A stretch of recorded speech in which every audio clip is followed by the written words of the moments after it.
There we go. We'll be starting in a moment. I'm just getting things set up.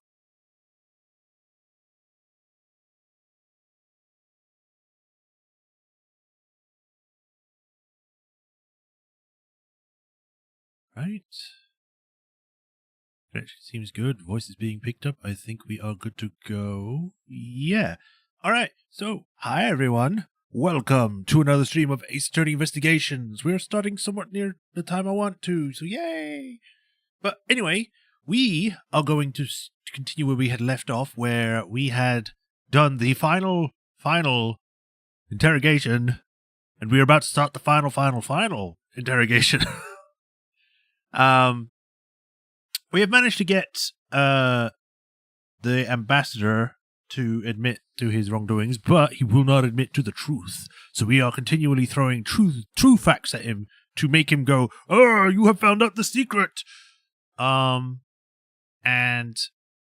we've had the help of Lang, we've had the help of everyone else. Everyone just showed up at the last minute. It's like, "Hey, Edgeworth, I've got some evidence for you to use that will help in this exact situation." And it happened like 3 times in a row. It was kind of funny, actually. But we are hopefully in the final stretch and we can actually get this case done. Because it's been too long.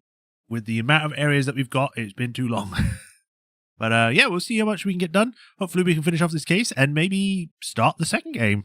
Who knows? Maybe there's another case after this. I don't know. But yeah, I think that's everything. So let's just get straight to it, see what we can get to. Hey, Rafatron. Interrupted peak. I'm sorry, what did I interrupt? You mean actual peak the game? Or just peak gameplay?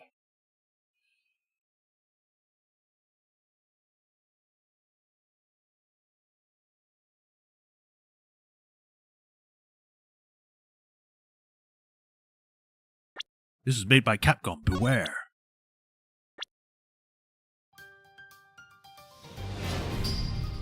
This originally used to be a building on fire, didn't it?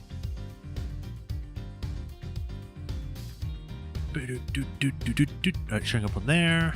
Sound's being picked up. Refresh this.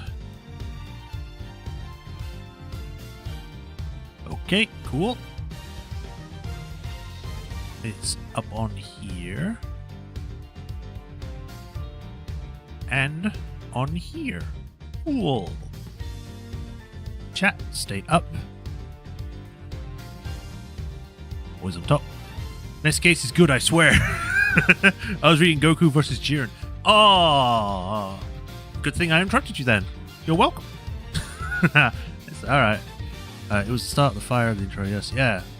It's been changed to the statue shadows.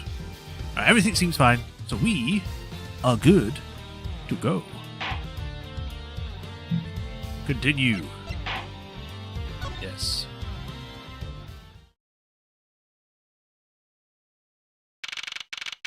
March 15th, 3:33 a.m. Theatrum Neutralis lobby. We are still in this room. We are still arguing with the guy.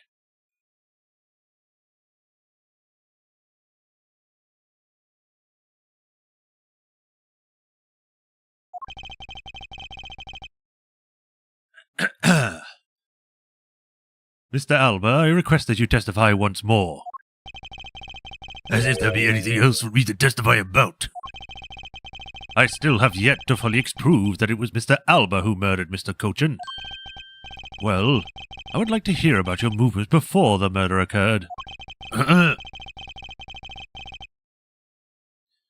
wonder if you could tell us about what you did here at the Theatrum Neutralis. Very well. I suppose I could tell you about that. Because that about all I did was watch the Steel Samurai stage show. Elaborating on even that alone is good enough for me. The only way for me to place this man under arrest is to pinpoint the exact location of where the murder took place, for that is the key to this investigation. Miles Edgeworth. What? What? Why did you say your name? That's the name of the video game. What video game? Steel Samurai Show. I watched from this last row.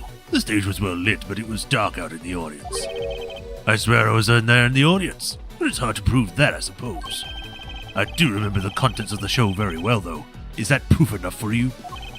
These moving scenes were seared into this old man's heart. I'll never forget them.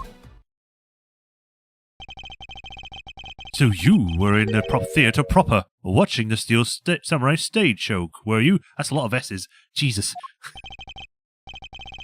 Of course I was. I have a great fondness for the Steel Samurai. Yeah, I was pretty cool up there, wasn't I? You're not the one who was cool. It was the Steel Samurai who is cool. Great grammar. Yeah, the Steel Samurai special finishing move today was really something, huh? Hey, Edgy! Who's she? Who's this super cute girl? Calm down, Larry. She's only 17. And you're like...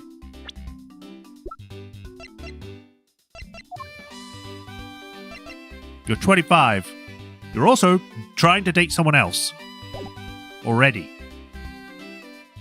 She's been standing here this whole time and only now he notices her. Her name is Kay Faraday, and she's helping me in my investigation. Sorry I didn't get to introduce myself earlier, but better than late than never. Yes, okay. I'm Larry Buzz. Silence in the peanut gallery. There is no such time for such trivialities at a time like this. There was a lot of suches in there, but you got it. Mr. Prosecutors, this is the final battle. You got that? I know. This is the end. For real this time. And for that man there. Now that's the kind of thing I like to hear. I think I'll give trusting you a try, Mr. Prosecutor. Or rather, Mr. Edgeworth. That's the first time he's called me that. Phoenix, you've been replaced. I leave this critical battle up to you, Mr. Edgeworth. Have no fear. Edgeworth is here. I will finish the job. This really is the end game. How many times are they going to say this? The time has come to expose every last one of Mr. Alba's lies.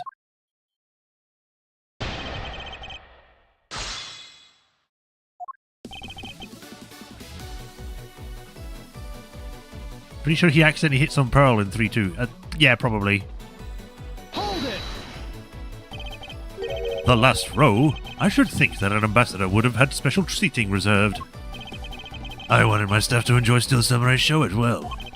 So I gave up all the good seats for them. It was enough for me to simply see them. Hey, the Steel Samurai wasn't the only hero. Let's not forget about the Pink Princess here. My dear madam.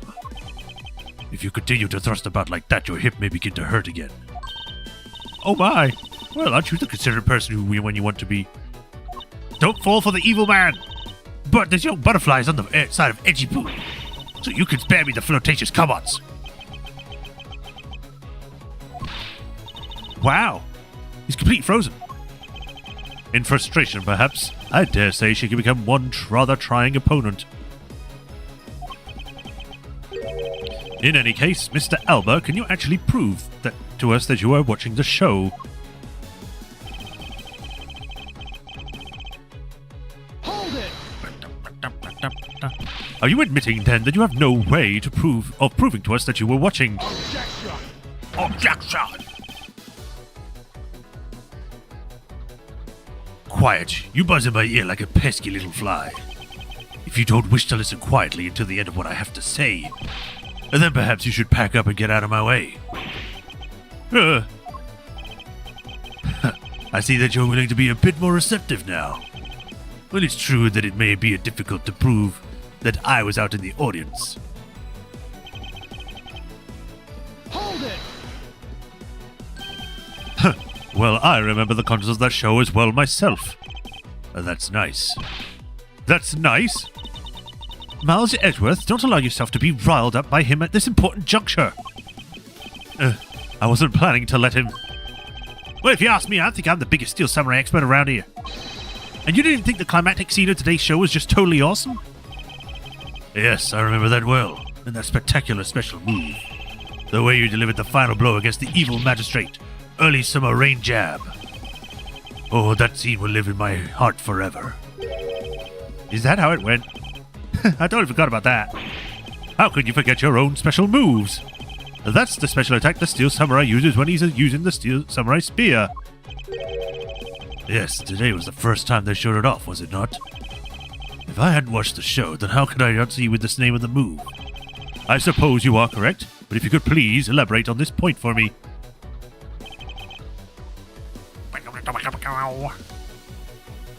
I believe it was called something else, though. Early summer rain jab. He couldn't do the early summer rain jab. Objection! Yeah. The special move today was the early summer rain jab. Is that your final answer? Objection! You little irritating gnat. Do you think you could trip me up by asking the same question over and over? That was not my intention. Your testimony is more than sufficient. However, I believe it would be wise for you to take a look at this. The Steel Samurai Spear. What about it? This spear actually never made it on stage today. Excuse me? Unfortunately for you, tonight's Steel Samurai happened to be a goof of a young man with an audience or abundance of useless hot-bloodedness. Who's he talking about? Having said that, said useless man bent the spear during his rehearsal this evening. Kay, do you remember what the Steel Samurai special move was tonight? It was a Steel Samurai Sushi Slash. Correct. Because he couldn't use the spear, a last-minute change was made. Had you really been watching the show, you would have known the move that was used. Kirkus Alba, you didn't watch a single minute of the Samurai Stage Show tonight, did you?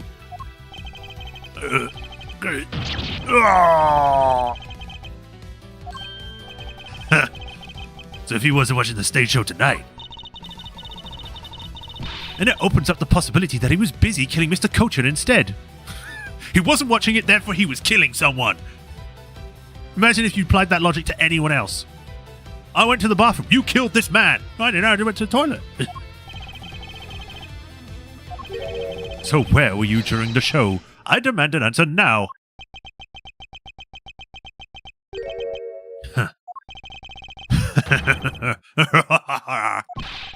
What is so funny? You're so sloppy. And so are your conclusions. I still insist that I watched the show, or most of it in any case. What do you mean by most of it? He takes off his nose and shoots him. It's a gun. That's why it's so weird.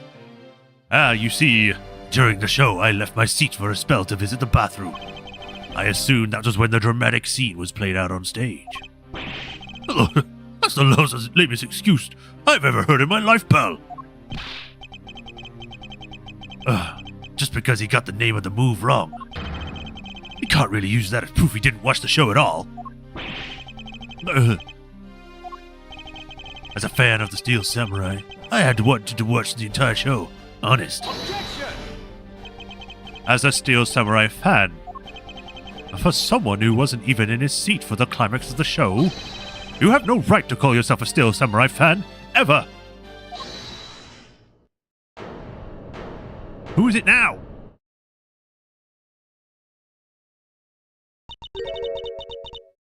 Who was that just now? It would be me, young lady! Larry, what are you doing interrupting me like that? Edgy, please, hold on for a second, beg! You may never accept this old man as a Steel Samurai fan, but I totally think he's a Steel Samaniac. I know he's trying to say, like, he's insane. He's like a Steel Samurai maniac, but combining it together just sounds weird. Some maniac. What usually is a Steel Samaniac, pal? I believe he means to say the Steel Samurai maniac. Yeah! And trust me, I know a real fan when I see one, because I'm the Steel Samurai. Objection! I will never acknowledge you as the true Steel Samurai. I hate you, Larry. You've ruined my eyes.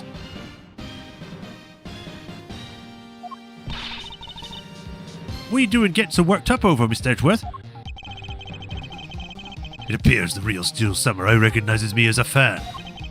As well as he should, for I am a fan. It's not as though I missed the entire show. It was the most amazing show, filled with the spirit of the young and the young at heart.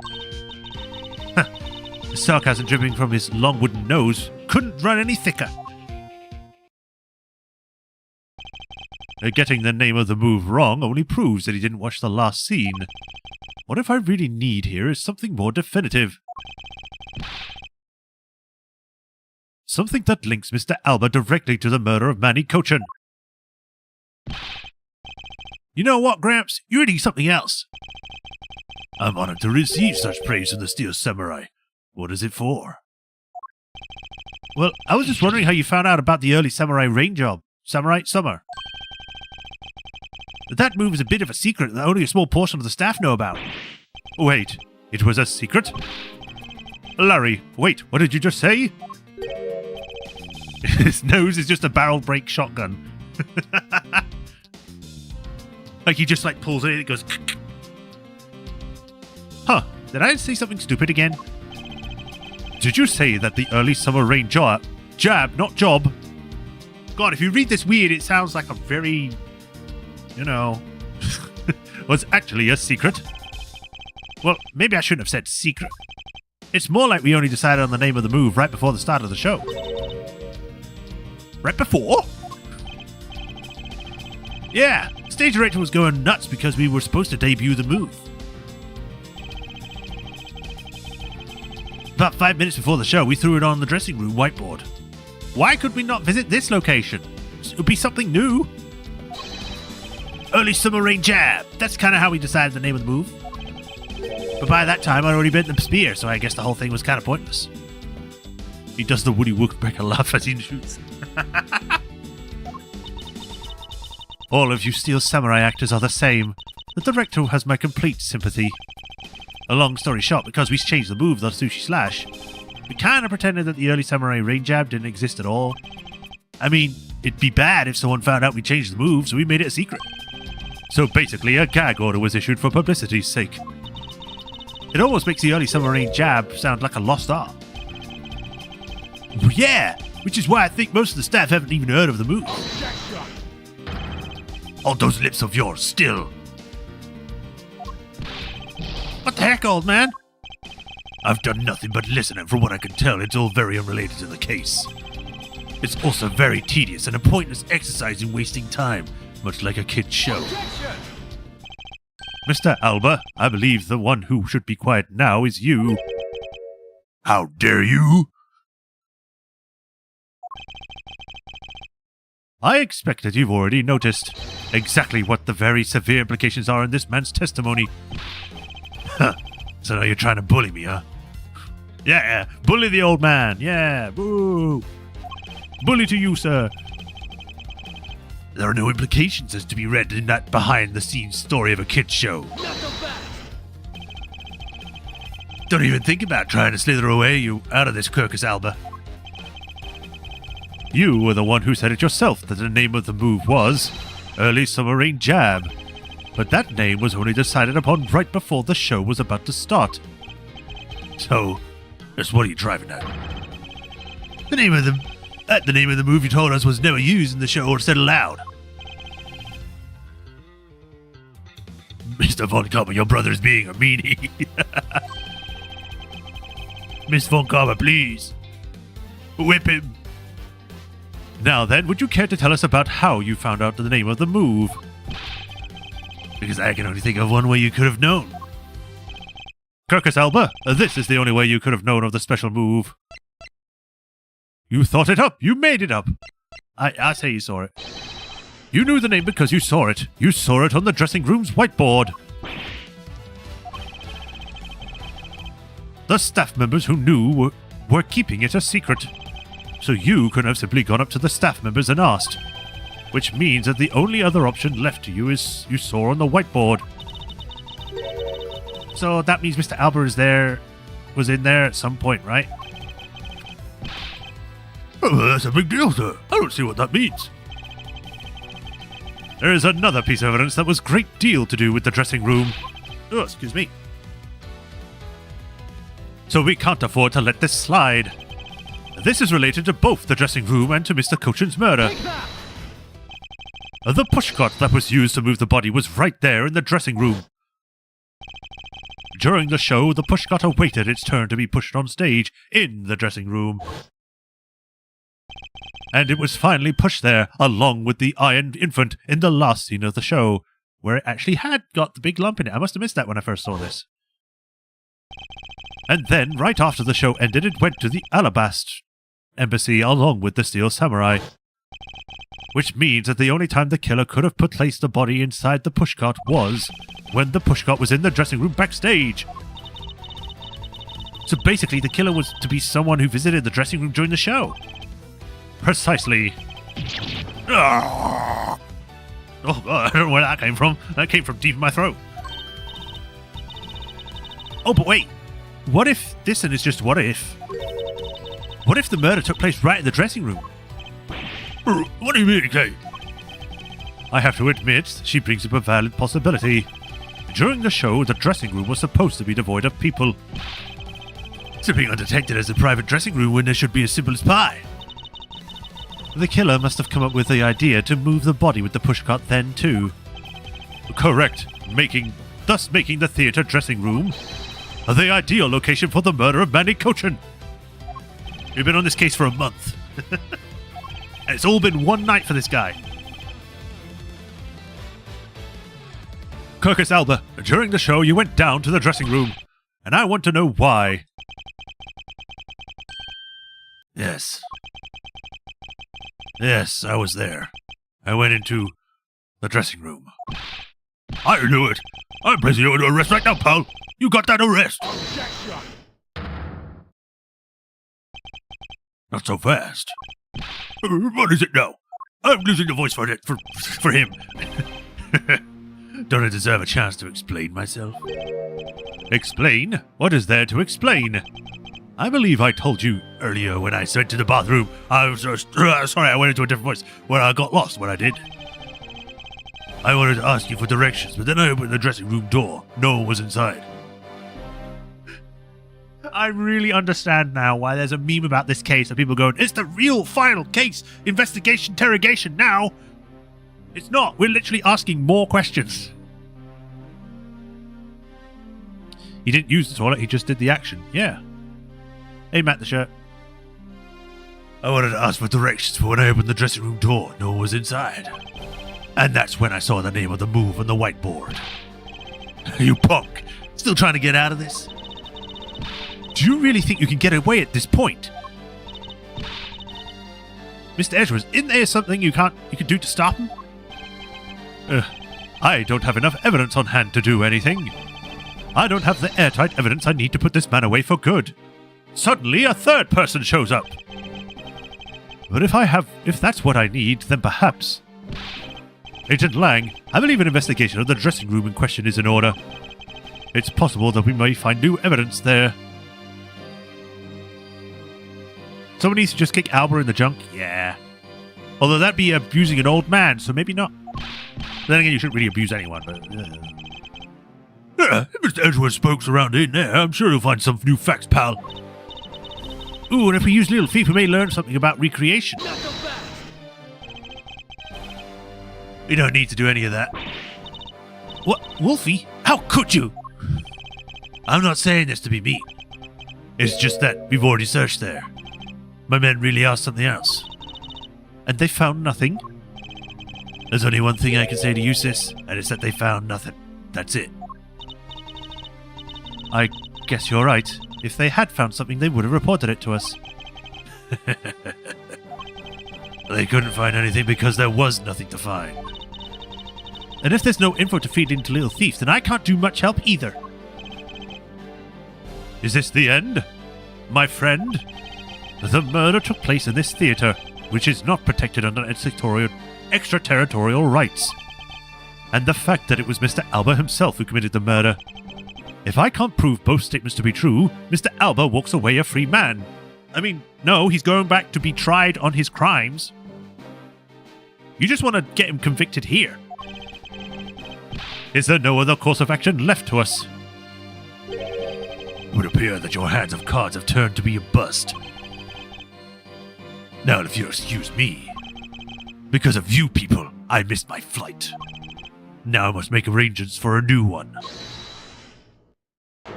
Who is it now? Suddenly, Phoenix appears. Who is it this time?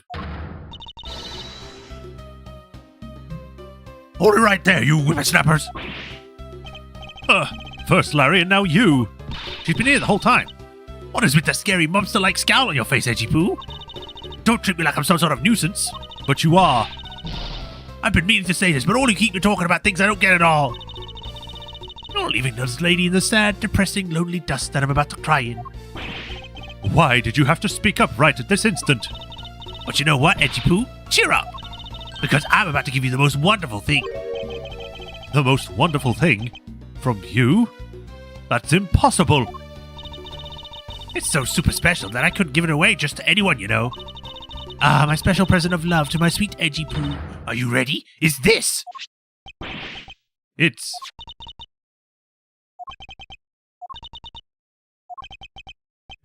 a box of those samurai dogs, right? Yes, oh Edgy Poo, here you go and eat one and you'll feel right as rain. Slow blink.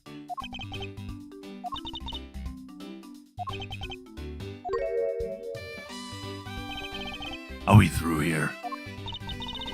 Why did everyone go so quiet all of a sudden? Edgy Poo! Tell me you understand the depths of this lady's love for you. I'm not one to hand out snacks willy-nilly, you know. No, sir. The thought occurred to me that you were nice and full one day and it's in my dream to serve you some of my own homemade food. I mean, it isn't the desire of every woman to make sure that their beloved never goes hungry, and that's what I want to experience. I'll tell you one thing, a long time ago, they used to make it so I make delicious any ingredient you threw in front of me and I was a star. Mr. Edgeworth, can you do anything about her? Can you shoot her? There is no power on earth that can force that woman into silence. But I'm so sick and tired of it. All people do is look down on me. Even this box of samurai dogs played me for a fool. It had a special design on it. It's fan like the Japanese flag, so I thought it was special. But when I ate one, it just tasted like all the rest. Ooh, it made me so mad. Wait, a special box with a Hinomaru-like fan on it? I've never heard of such a piece of merchandise existing before. What's a Japan? However, there it is. The red sun on this fan is filled in.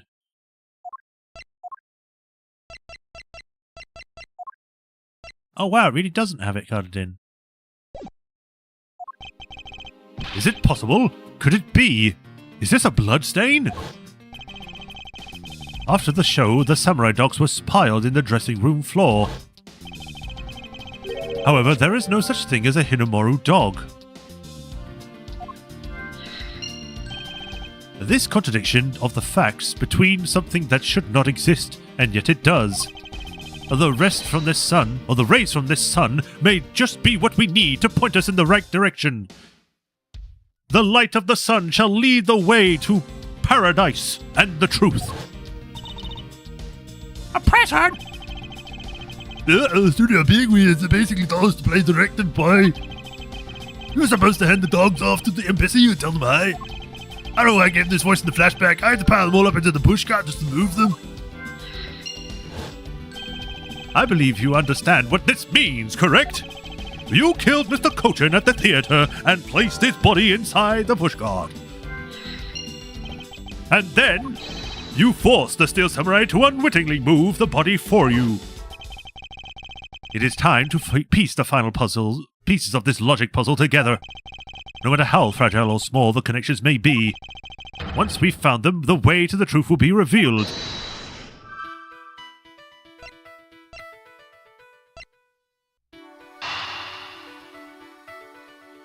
Now, do I combine this and this first, or this and this first?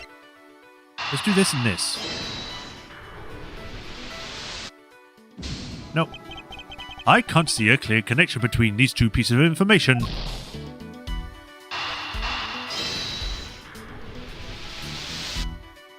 Okay. The killer used the pushcart to transport the body, which means that they had to remove the samurai dogs from within first. Therefore, the steel samurai dogs that were piled on the dressing room floor were most likely taken out of the pushcart by the killer.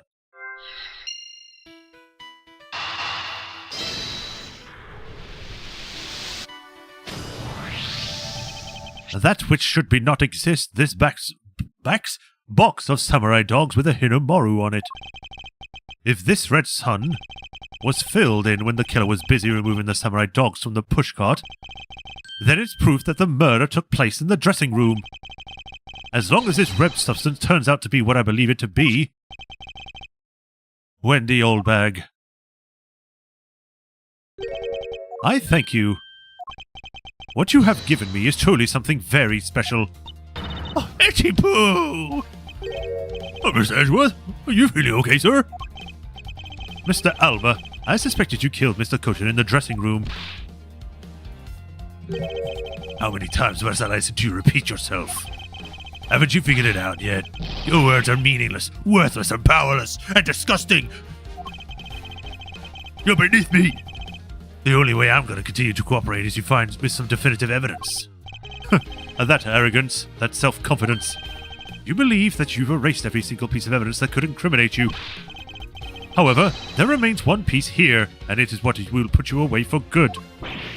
Huh, you're bluffing. Oh, hey, prosecutor. Sounds like you finally found him. You finally found the fangs we need to go after this guy's jugular. So tell us, what about the box of samurai dogs is going to put the old man away? The trace evidence that will bring him down? Why, it is here, of course. Come on. This box of samurai dogs with a Hinamaru fan on it, this should never have existed. So I want you to take all that good look at this red spot.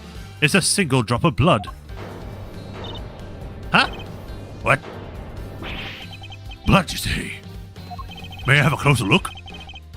Agent Lang, I'd like for this blood analyzed post-haste. I've got to admit, I'm a bit surprised. I can't believe we found blood in a place like this. Hey, you, get this down to the lab, pronto. But why was there blood on that box to begin with? If we think about the flow of the crime, I think the reason will become obvious. Larry, you said that you transported the samurai dogs with the pushcart, correct? Oh, yeah. You have a great memory, Edgy. That pushcart was a bit too big for my son, but you know what I mean. So I made sure everyone could see him, so I had to pile stuff in. I figured the samurai dogs were there, so I used them to fill up the car. If what Larry says is true, then what were the boxes doing on the floor? Ah, I see. The killer took them out in order to place the body in the pushcart. Exactly, and that is when I believe the victim's blood found its way onto that box. But when my men investigated the room, not a single samurai dog was in there. Because embassy staff members had already confiscated them. Yes, no doubt to hide the evidence of the murder. It's a good thing Mr. Oldbag managed to steal that one box before they got him, huh? Look, it's like Mr. Oldbag also managed to put this great thief to shame. What a scandalous thing of putting that. I didn't steal, I received it for myself. Kirkus Alba, I say this one very fatal oversight on your part. Sorry to rain on your little love fest, however. How can he be so self-confident in a no-win situation like this? It's like the Kobayashi Maru. You can't win unless... Rips off face. Of course, it's William Shatner. Even if that blood turns out to belong to Mr. Cochin, then what? So, Mr. Edgeworth, it sounds like he's not ready to call it quits yet, huh? Can he please call it quits? Please! At this point, it's just kind of pathetic that he keeps pushing it off. The sole piece of evidence that was left at the scene of the crime. That alone will shed light on a new fact. At the very least, we now have proof that the murder occurred in the dressing room. And? You say that like it means something. Huh? Excuse me, sirs.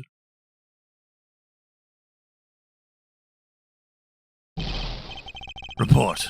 What were the results of the analysis? Sir, the analysis came back and confirmed that the red substance is blood. I knew it. Was this Kirkus Albert? Mr. Edgeworth, I wonder if you might humor my question. Your question? The one from before. Have you forgotten? Even if that is Mr. Kosher's blood, what difference would it make? Like we already told you, it proves the crime scene was that dressing room, old man. How many times do I have to teach you this lesson? But it doesn't prove that I'm your killer, does it?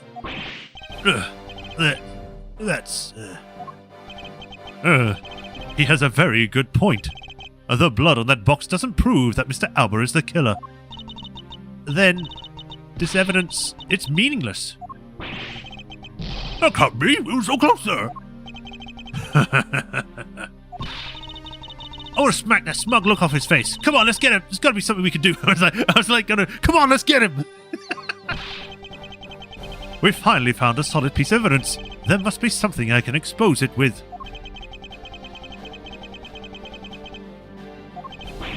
I can't think of a single thing.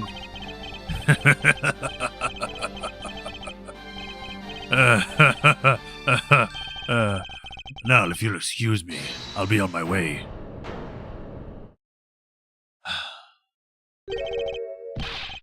Who was that? It's too late. I won't allow anyone to stop me now. It wasn't me, pal. Wasn't me this time either. Was it me? I just haven't finished my reporting everything to you yet, sir. There's more. What? Hurry up and spit it out. Yes, sir. That blood I mentioned. It's not of the same blood type as the victim's blood. What? No. Whoa. Everyone's doing that. What? What do you mean it's not the same type? You mean it's not the victim's blood? If it isn't, then who the hell is it? I don't know, sir. All I know is that it's not the same blood type as the victim, sir. What should we do now, Mr. Edgeworth? I have no idea what's what anymore. I mean, you're like that all the time, Kay, so, you know. And neither do I. My, what an amusing turn of events. That blood drop proved something to be alright. True alright. Namely my words. Which one of your words would that be? The ones where I said that your words are meaningless, worthless, powerless, disgusting, beneath me. He just gets so worked up. He does. That blood has nothing to do with the murder investigation whatsoever. Neither I mind you that the blood got onto that box long before it entered my embassy. What sort of nonsense? Yeah, it's blood, pal. There's no way it's not related to the murder. That you would like to believe. But what if someone preparing the samurai dogs had a small nosebleed? What then? I guess that's possible. Damn it. Have we been wasting our time on a red herring?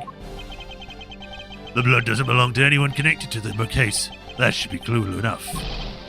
Kirkus Alba, you bastard! And now we're getting the swears in. Silence. Don't you ever address me with such a filthy word again. I've wasted enough time here with you. And you have time. And you have your answers. Now let me through. I'm getting more guttural with this guy. I need a drink. Alba, it doesn't matter where you run off to, or you'll never escape me. Someday I'll have the satisfaction of sinking my fangs into you. You'll see. And all of Ventol will be behind me, working to see to that day that it comes. Do you know what your words sound like to me? They sound like the whinings of a pathetic loser of a wow. Oh! Is this really the extent of all that we can do? Is the blood really from someone completely unrelated to the case? Or is there another possibility? Someone else other than the victim? Just when I thought I had him backed into a corner, it is I who has been backed into one. In a situation like this, what would that man do? My husband. What would he, who can turn any desperate situation around, do? It's literally what would Phoenix do in this situation? Turn it around. That's it. I must turn my way of thinking around. It's not whose blood is this. It's whose blood could get onto the box like this. And if I think about it that way, If the blood got onto the box when the body was being placed into the pushcart, then the owner of said blood must have been in the dressing room at the time. And there is only one person that could be. Well, I must praise you for trying so hard. It's because of you kids that I was removed from center stage, and will be forced to live out the rest of my life in the shadows, unfortunately. But it's not a total loss, as the underworld will be allowed more freedom than you'll ever know. Are you just admitting this? Okay. Freedom like what the raven feels as it flies through the dark night sky. It's being dramatic. You can't lay a finger on me, not now, not ever. The arm of the law is powerless before me. Objection! Huh. A powerless, is it? I wouldn't be so sure about that if I were you. What do you mean? Allow me to describe you in one word. Pitiful. Pitiful? How so? Kirkus Alba, your wings were clipped long ago. And for someone who is trying to fly away on them without noticing that fact, pitiful is the perfect word to describe you. Huh, mere words. What do you mean by his wings are clipped, Mr. Edgeworth? Just what you think it means, Kay. We have already caught him in our trap a while back, with an incredibly powerful, definitive piece of evidence. Hey, Earth the Mr. Prosecutor, can you spare to speak in English? What are you talking about? What piece of evidence? The piece of evidence I speak of is, of course, the drop of blood. But we know that's not from the victim. I don't see how it remains relevant to the case at all. Miss Von Karma, I believe that is exactly why it's very important to this case, and why I win. And a part of that is the most important, is the fact that it's not the victim's blood. You're looking a little pale. Good, then I believe you're already aware of what I mean. And you know who the blood belongs to? Of course I do. This piece of evidence is the irrefutable proof that will be stopping the killer in his tracks. The blood that soiled the box of the samurai dogs belongs to this person. Take that! The blood of the red sun on this box belongs to you, Kirkus Alba. Welcome back, Raffatron. I didn't know you'd left. What? Why is his blood on the box of samurai dogs? He's not even a victim! The blood fell onto the box when Mr. Cochin's body was being loaded into the pushcart. And at that time, the only two people in the dressing room were the victim and his killer. That's what you mean. If the blood doesn't belong to the victim, then there is only one other person it could belong to. Yes, and that person is the murderer himself. That's the only logical conclusion. Mr. Cochin was the one who was stabbed, sir. Or Mr. Alba had been the one who was bleeding. What if during the murder Mr. Cochin had fought back? You mean before Mr. Alba could kill him and then Mr. Cochin managed to wound Mr. Alba? Yes, and I believe we have a piece of evidence that proves that he was bleeding then. What is the piece of evidence that shows Mr. Alba was probably bleeding at the time? Well, he showed us.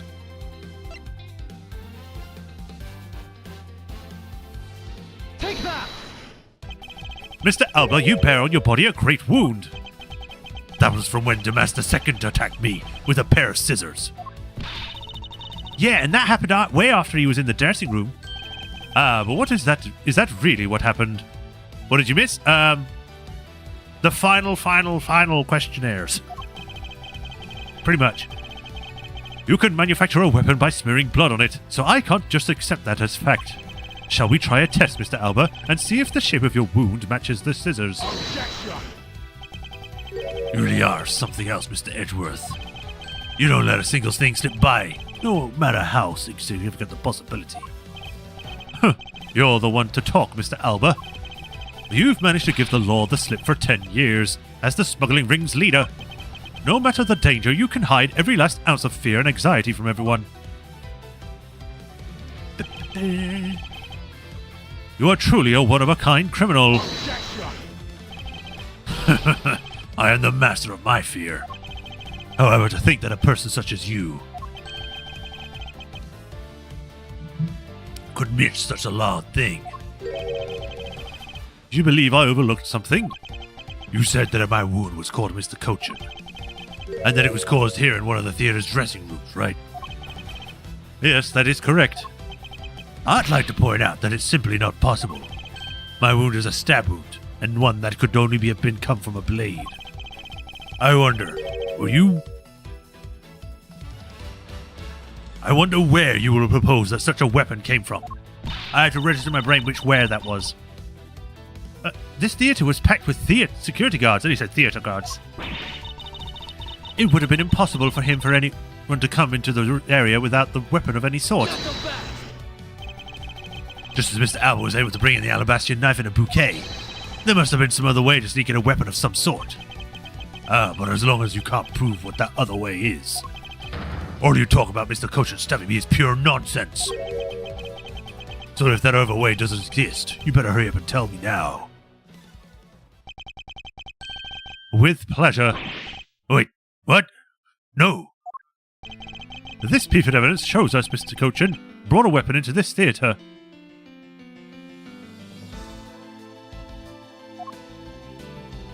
This piece of evidence shows us how Mr. Cochin brought a weapon into this theater.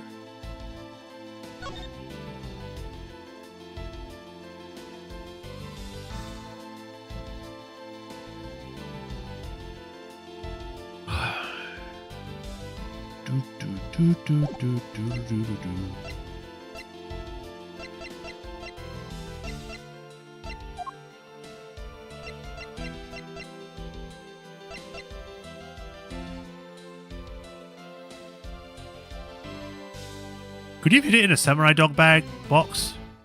Maybe not. I don't know why, but I'm thinking the knife. Because no one would know it was a knife if it looked like a key.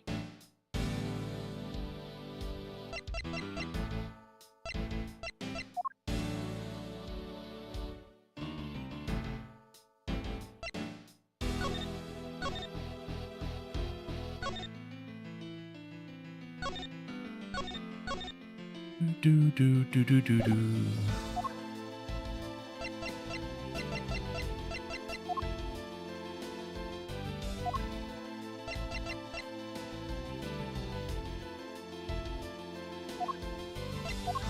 Okay, let's go with my gut. We'll go with this first.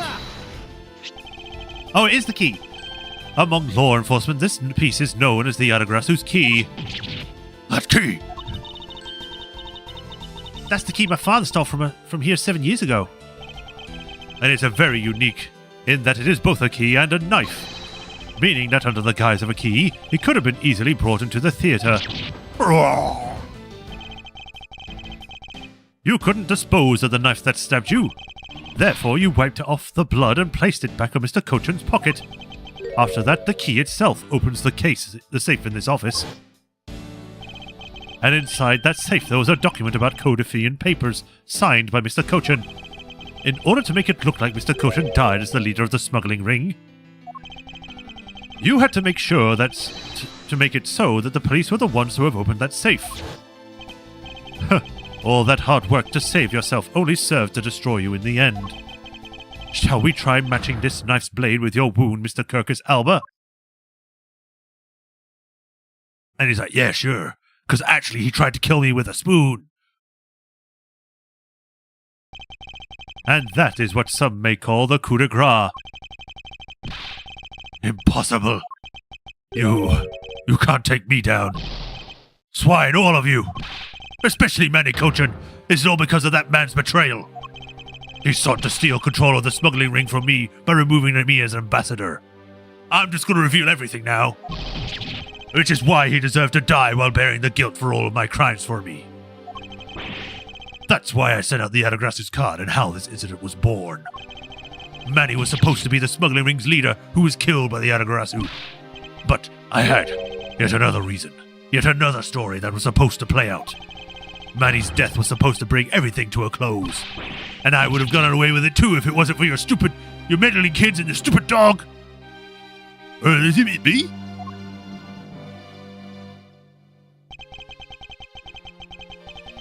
Mr. Alba, I'm afraid there is one more question I forgot to ask. Do you feel lucky, punk? This country's or Alabasts, which country's court would you like to face first? Either way, it's game over for you. And thus the most annoying interrogation is complete. Yay! It's worse. Ah! He's exploding! He's exactly like Von Calmer.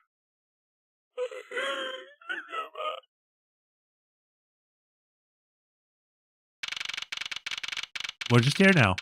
March 17th, 11:21 a.m. This is several days later, I think, because we were on March 13th before. Defendant lobby number 2. It is a big day. It's Mr. Albert's trial today. And next week, he's scheduled to stand trial in his own country of Alabast. Franziska is heading that one. I'll suspect she'll be serving a full course of whiplashes at it. He's losing souls. I didn't know he was playing Dark Souls. Having to face myself coming caught right after facing you, sir. I don't even want to think of what that could be like. I got a glimpse of Mr. Albert as he was being escorted to the courthouse. And boy, he looked about as glum as I do the day before I got my monthly paycheck. You know, I've been thinking. That flight attendant and even Mr. Portsmouth were all Mr. Albert's secret agents. Correct. That smuggling ring was the most common thread between all of the incidents. Cammy Melee, or Meal, was provided support until during smuggling ops, using her job as an attendant. And Mr. Portsmouth was able to manipulate trials related to the ring to end in their favour. What are you airlines and even Mr. Prosecutor's office? They're always safe around the smuggling ring, huh, sir? I suspect there are even more members of this ring spread throughout the world. Thankfully, that was something that just could have happened. Yeah, it sounds like such a big job I can't even begin to imagine what it's like. Investigations 2 is a top game. Is a top 2 game in the series. They still haven't fully tied this plot up. Oh, okay.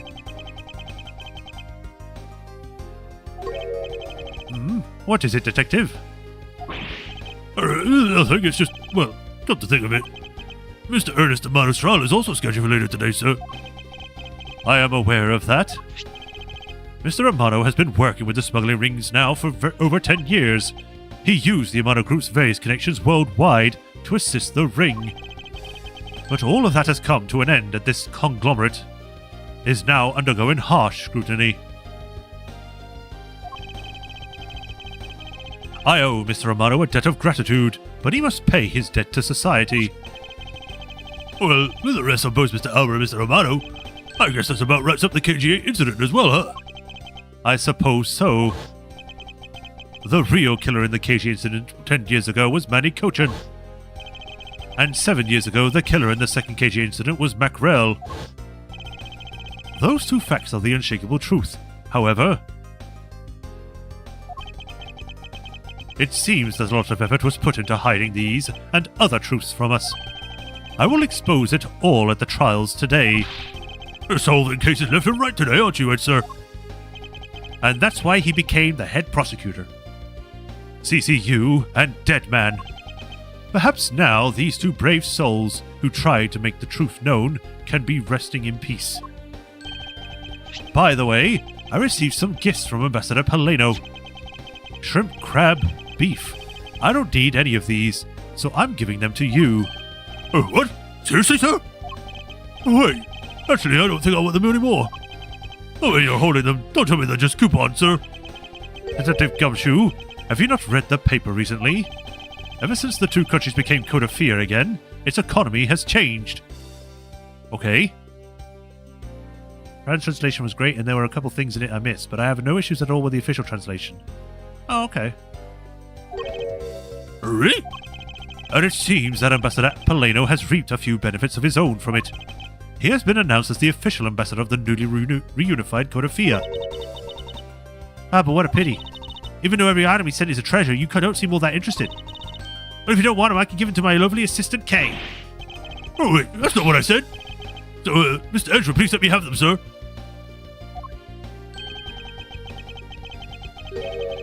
Actually, come to think of it, where is Kay? How come she's still not here? She's right there. Hey, you gotta be more alert than that.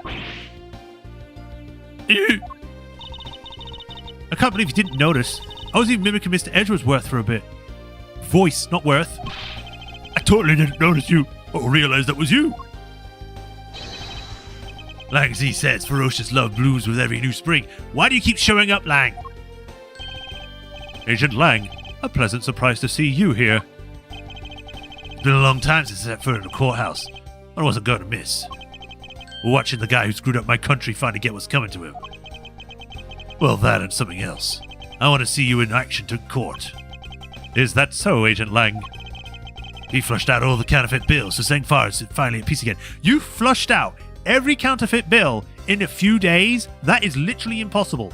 You can't do it that fast. And it's all thanks to you. So I just wanted to say, thanks. Wow, I never thought I'd see the day old Wolfie says thanks to Mr. Edgeworth. I should be the one thanking you, Agent Lang. If you hadn't negated Mr. Alba's extraterritorial rights. There's also a Let's Translate of investigations too, so there are 3 sets of character names to compare. Oh boy. I would not have been able to bring him into trial. I believe the victory belongs to the both of us in this case. Shared victory, huh? Look, don't get me wrong. I still never forgive you prosecutors. And I have zero interest in that truth thing you're talking about in the court. I've always done things my own way, and that's not about to change. You got that? Huh, I see. Well, I believe you should follow your own creed when you do your job. But I assume, in investigations too, you will change your mind. Maybe. Yeah, and if there's ever someone your precious truth can't catch, feel free to sit around and cry about it all you want. But as for me, I'm gonna get that person no matter what. Alright.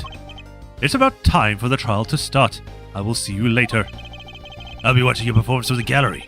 I'm looking forward to this. I read a whole ton of ticker tape. What the hell's ticker tape? Ticker tape for today's victory, sir. I'll throw some around when Mr. Edgeworth wins. Hope you got enough, because I'm going to call my men up as well. A modest amount of ticker tape goes a long way. The scene shifts to the courtroom, and the final act of this long tale begins. Imagine if you went against Phoenix in this one too, although I doubt it. The legend of the great thief dared aggressor is the story of those who dedicated their lives to the pursuit of truth. Prosecutors are those who seek a guilty verdict of the defendants they meet, and to that end you have no choice but to win by any means necessary. That creed was forced on me since I was very young. However, I no longer think that is all we prosecutors are, and that is because Phoenix Wright was there to push me in the right direction. My friend, my lover, my wife. Even though I've only been away from the courtroom for a short time, I feel as though I've been a lifetime since I set foot in one. And today, more than any other, I feel the light within me rising. Yeah! Yeah! Woo! Okay. We're probably going to have, like, bits... Yeah. Angry Edgeworth. I'm really in Mr. Edgeworth's depths the other day. I can't remember what voice I gave you. It's so long ago. Thanks to him, I still feel free to serve in my friendly blue skies. Also, about my suitcases. I've been selling them on the internet, and they've become a real sensation. Thanks to the praise the art world has lavished on my work as truly being postmodern. The airline has chosen me to design the new line of Go You Jumbo Jets. Oh, God. Just think someday you'll be able to take a ride in my pink-walled, yellow-seated jet. Ugh. I'm just imagining that she kidnapped Edgeworth just to tell him that. Ticker tape was used tape to print stock prices as they were updated. Oh, okay.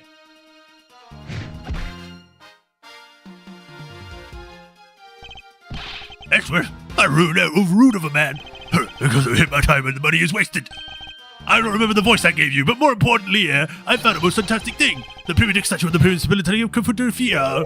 It weighs a bit light in my hands, but the ambassador of Palladio was most generous. Ticker tape parade. Okay.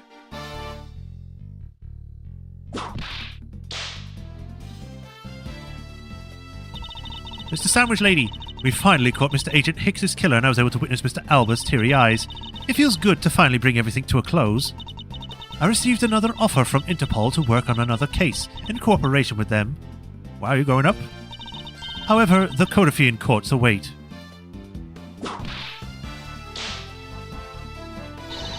Codifia's air is supposed to be very fresh, so my whip should find new vigor there.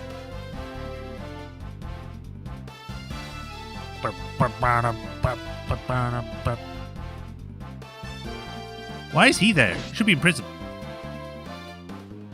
Oh God. There's a little patrolman here been fired on today, sir. Really? I thought I was safe until we found the gun I dropped. But I had noticed that I dropped my police badge too. I guess that's when he broke the camel's back, was when I couldn't find my badge. My little life has suddenly tipped into a dark black hole, sir. Good riddance. I think I'll go to the courthouse and file a complaint with Ruffles, man. I hope I never have to voice you again.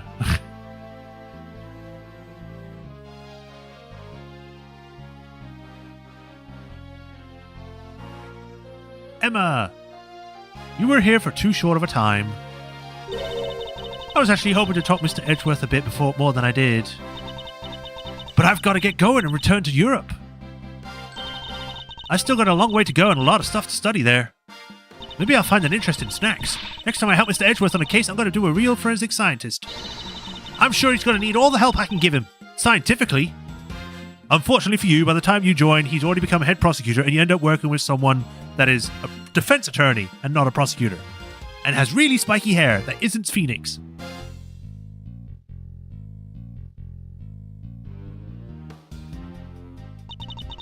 Because the kidnapping was staged, I was left off easy. But I won't be going outside much anytime soon, but that's, really okay.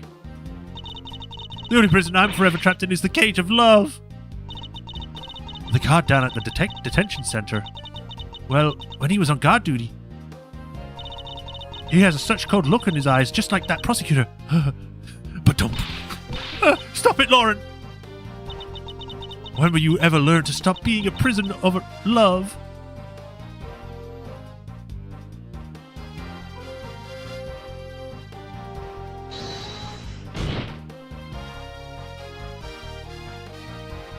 I thought it was going to be Gumshoe, not the judge. It appears that we are all sorts of drama that are taking place outside the courtroom. Since we judges are here day in and day out, I only heard a few rumors, but apparently Mr. Edgeworth teamed up with the thief and became a detective. Maybe I should team up with a bailiff and try to become a lawyer of something. I think you do enough being just a judge. Just become a better judge. Hey, it's Bird.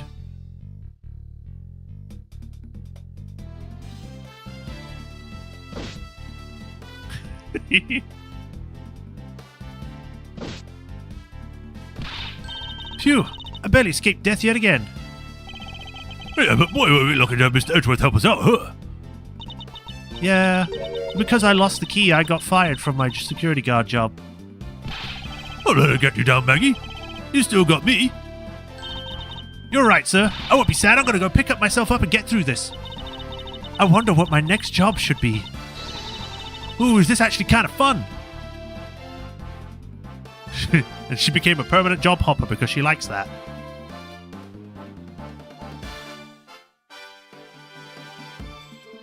This week I'm a security guard. Tomorrow, or next week, I'm going to be an astronaut. Why not come to Codifia for your summer vacation? We have coupons aplenty. Right now, our embassy is proud to present our Let's Investigate a Murder show. Although recreating that particular case has created a full smooth fires of its own. And we had a few problems with the fire marshals, but the next event will be great. It'll be an attraction titled Capture the Adagrasu. Of course, I hope to enlist Kate's help in creating our latest attraction.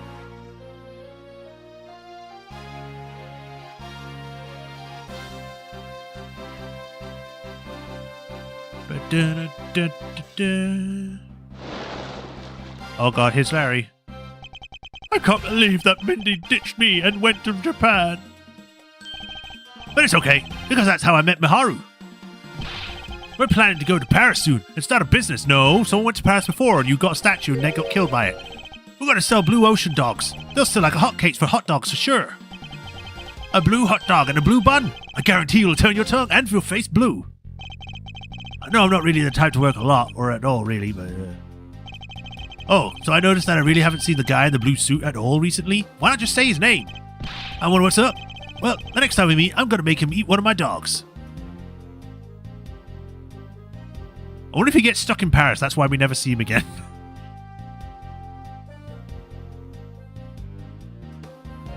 That's what we should do. The next Phoenix Wright game should be based in Paris. I gave the testimony in court today as a member of the Yaragrasu. Yo, Mr. Bad. You know, well, all things considered. By the way, have you noticed that elements within the ring have begun moving? They're probably fighting over who should succeed. Over who should be the next boss. Although, to be honest, I wish I could forget I'd ever heard of that smuggling ring. Langsy says, thoroughly bite the poisonous snake from the head to tail. No one runs afoul of the law and escapes this wolf's fangs. I'll get you all yet. Oh, youth. When did I become so old, I wonder? When you turned 60. I've begun noticing the gray hairs in my beards more. I'm thinking of retiring my mirror. Just never look at yourself again, I guess. Who is it next? Oh, no. No, please. I was the Pink Princess and the Pink Badger all in the span of 2 days. Talk about busy. But it's alright, because I got a letter from my beloved Edgy-Poo. Please take care of yourself, your hip, and when you wish to speak, first take off your headpiece. What does he mean by that nice statement? It's not like I enjoy being under a headpiece every time I see him. I've been an alien and then some creepy fuzzy pink animal, and then I was the Pink Princess, a great hero of justice. But ever since a young maid, I've spotted a stylish hat, and although through maybe to wear my costume or something on your light table that here. And that, hopefully, is the last time we ever see Oldbag. If she comes back again, I'm not playing it. March 17th, 4:33 p.m. High Prosecutor's Office, room 1122. Woo! I feel so much better now that the trial's over. And as always, your legal prowess was top-notch, sir. Yeah, nothing beat the look on Mr. Albert's face when you revealed the ring's secrets. I was amazed. You're like a totally different person when you step into a courtroom. Mr. Edwards is always 10 times fiercer in court. Based on the information Mr. Albert offered up, they've begun large-scale operations to clean up the rest of the ring, which I'm happy to leave to Francisco Ancient Line. The dirty, dirty ring.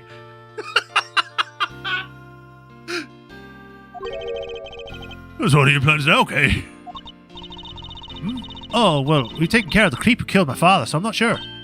Hey, I know. Maybe I'll just keep on being Mr. Edgeworth's assistant. Are you still trying to steal my job, pal?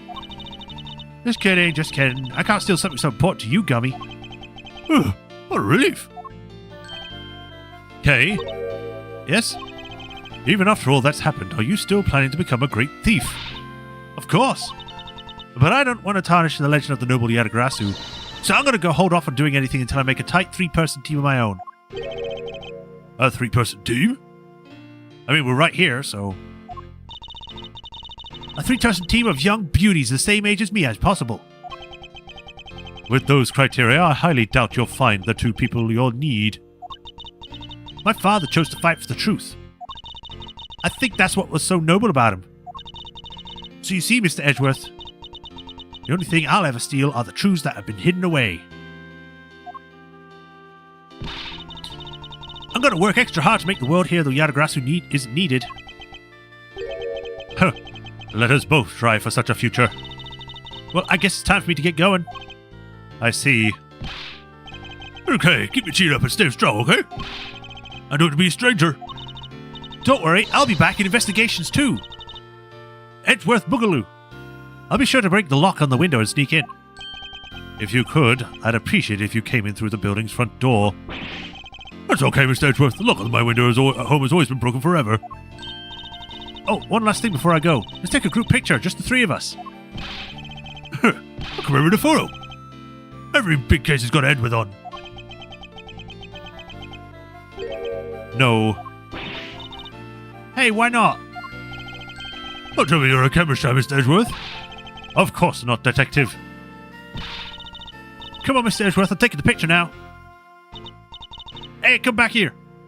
Is he like just actually legging it? Mr. Edgeworth, you can't run away from this, sir. Hey, Detective Gumshoe. Stop that. I can't be seen doing that. I don't want to be seen in public. Okay, I'm taking the picture now. Say cheese. And thus, the long tale of the KG8 incident came to a close. It saw the demise of a smuggling ring and the birth of a little great thief. But there is a little time to rest and relax. For I am eager to tackle the investigation into a new case. The reason for my eagerness is my want to pursue the truth, and a certain blue man, my want to believe in the strength of those who use the power of the law for good. Could you use any commas in that sentence? As someone who has chosen to live my life as a prosecutor. And that is my new creed.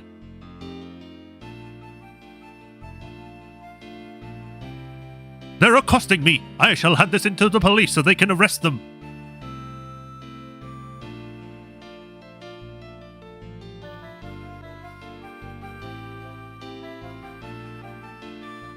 Woo.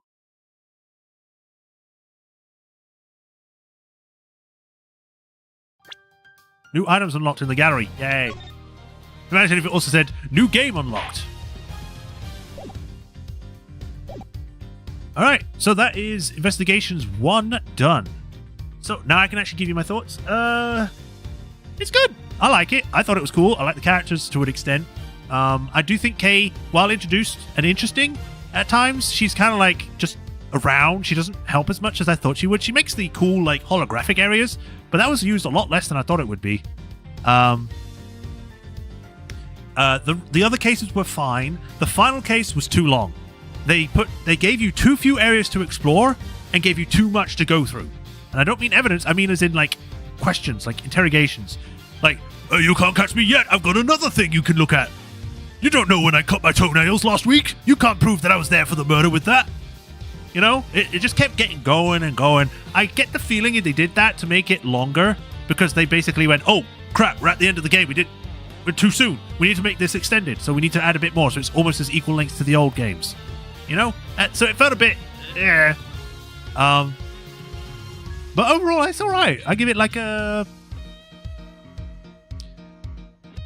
It's not too high. It's not too low. It's definitely higher than a 5, but it's lower than a 10. It's not a 9. It's not an 8.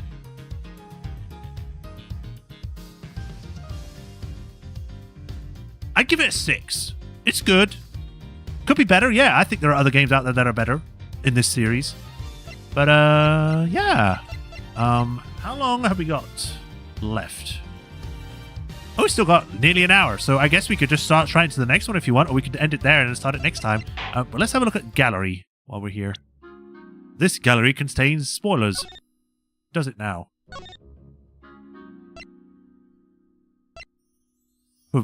Being awarded all other accolades. Whatever. Turnabout visitor. Turnabout airlines. Turnabout reminiscence. Turnabout ablaze. Doing things my way for successfully making a connection during logic without using story mode. Successfully presenting the correct evidence during a rebuttal without using story mode. For replacing the game with HD chibi characters. For going to see a familiar face in the distance from the bridge in front of the main gate just after finding Lance Amano. In I Me episode 3. Up for continuing? Cool. Behind each bench for examining all 3 benches, the prosecution, the defenses, and the judges. Presenting Kate's promised notebook to her in A.Me episode 4. I missed that. For having met the creator of the Blue Badger. For examining Edgeworth's seat. For listening to Gumshoe talk in the hallway about what he thinks Jim came from. For looking into the true nature of ladders and step ladders. For examining the side gate twice to see a familiar face. Oh, that's part 2. Never mind. Whoops. Ignore these ones. These are all A2s. Why is there an A2 one here if they're down here?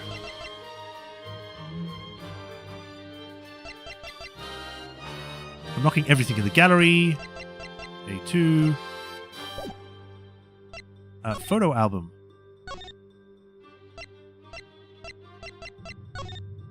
Oh, he's got a gun. He's dead. It's the cute bird! And there's the really superimposed man, which doesn't look like it fits at all. Dead guy. Nurse. Or flight attendant. Wish some of the descriptions were less spoilery. Yeah, I tried to skip through anything that was. I haven't registered it in my brain if there was anything. Him and his vase hugging. Ah! Oh yeah, you can actually see that things did change. Because originally it was just a picture. It was just a light. But then you look there, there's broken glass now.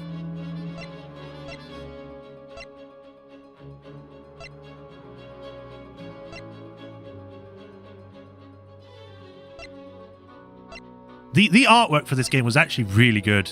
Which is saying something because the artwork for the main games is not bad. It's just that they seem to have put a lot of effort into this one. Probably because they need to use it more.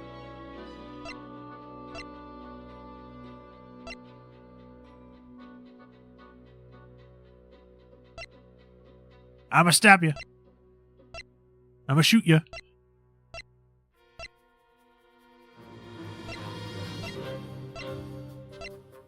It just seems odd that this guy is just introduced just to be killed off. Like, immediately. No one cares about him. It's that one. That. It's the cool shot. Full body. Everyone just kept showing up with more evidence. Yeah. We've got character compendium. Ooh. I can rotate him. Whee! I have it.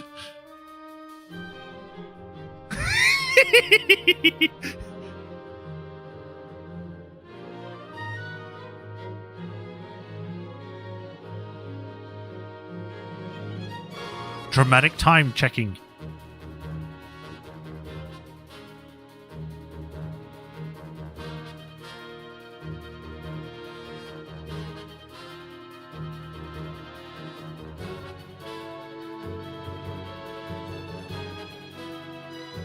Not things they had to animate for this. It's cool. Dramatic fire.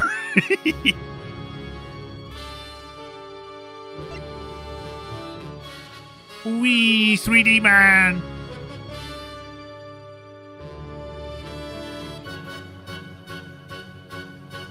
Imagine if they had like a special animation in here that isn't in the game.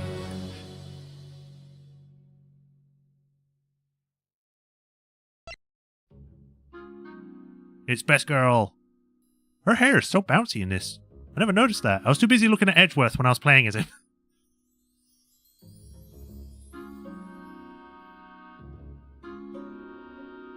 I want Franziska to have her own game. But that's just me.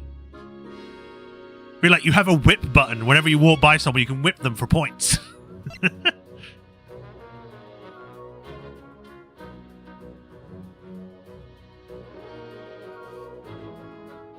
Whee! Surprise. Welcome back, Rafatron. We're just quickly going through the different animations just to see if there's anything special. Here's your handkerchief. Dramatic 3D scope of the Wolfman. Whee!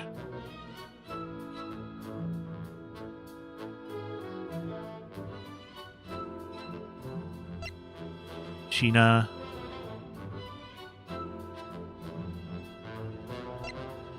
The guy.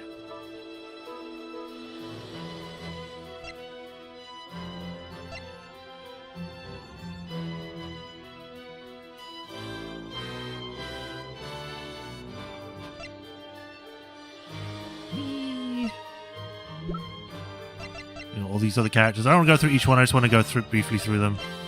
I completely forgot about you, Captain. You've literally only got like 2 animations.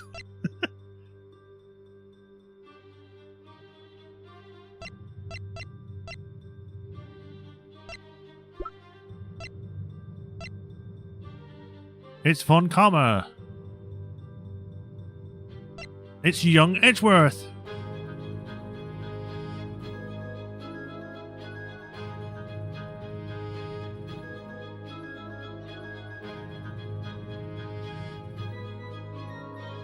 Customer service to get a voicemail password to find out it was a scam and not insurance. Oh, okay. Child Comma when she was 13.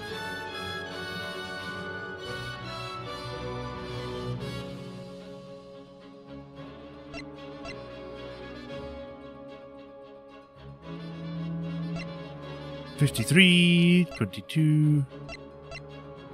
The judge is question marks because he's always old. Eleno, Manny Cochin, where you only had things. You know, that guy. Cameraman, Damas II. Embassy staff. Embassy guard. Dog! Dog! He only showed up for like one scene and he has 11 animations. He has more than most people here. The one dog got this, all of this.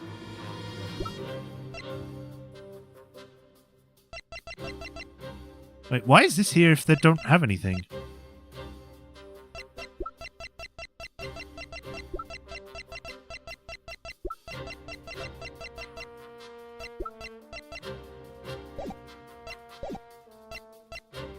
Music collection. Yeah. The original song.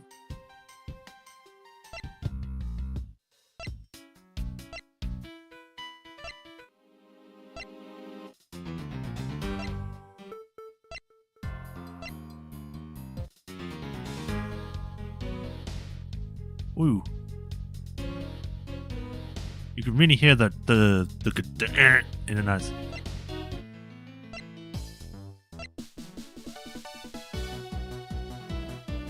Okay, so this is the original ones. It's a lot less upbeat as it is in the redo. It's cool.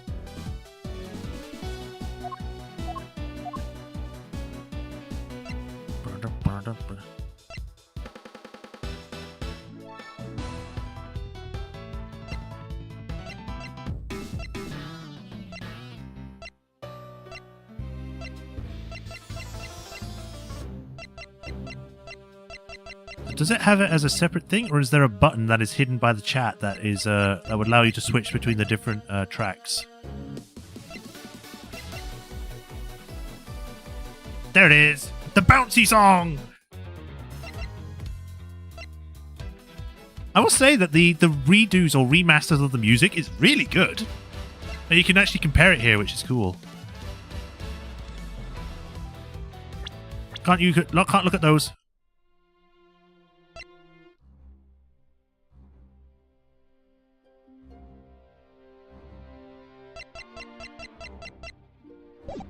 Alright, so that's all the gallery for now. Let us begin. I don't get the fan favourite status. ASI2 or I2 is at Totally Moss top 5.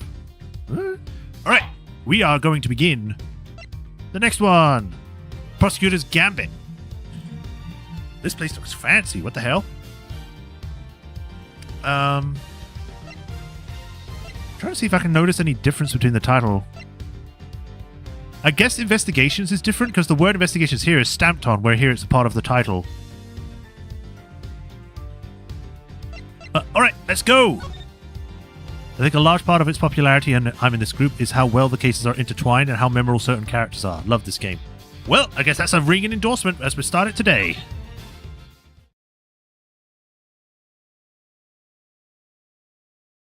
Episode 1, Turnabout Trigger. That's a full 3D model! Here he comes, the presidential plane descends from the western skies, bringing a message. I get a chance to read that. He's making a final approach and the plane lands in Gourd Lake.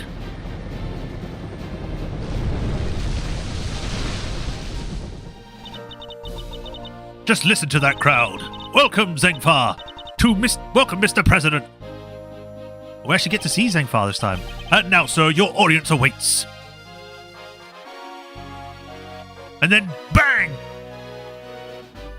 Why is that guy in a neck brace? Honored friends and allies, I am here today to deliver a message. The odious criminals that dogged my beloved nation is gone, thanks to the prosecutor's office of your great country.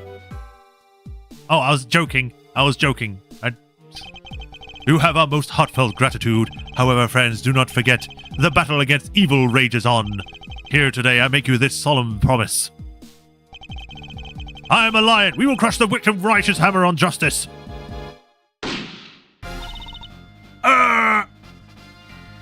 He was shot. A suitcase? Call the prosecutor's office. Get Miles Edgeworth here right away. Not the police, just the prosecutor's office. If anyone can solve this, he can. Dramatic coat putting on. Long for a first case, but good. Okay. I guess we'll try and see how much we can get done of the first case. March 25th. 2:46 p.m. Is this the same year and month as the first game? Because it was March 17th when we finished the other one, so it's what? 18, 19, 20, 21, 22, 23, 24, 25. It's been about a week. Okay. I wanted to use a chess term, but it's actually accurate. Okay. Checkmate. This is the week after the first game, a few days later. Damn. Edgeworth is busy before, Phoenix... before Ace Attorney 4. Justice. Apollo.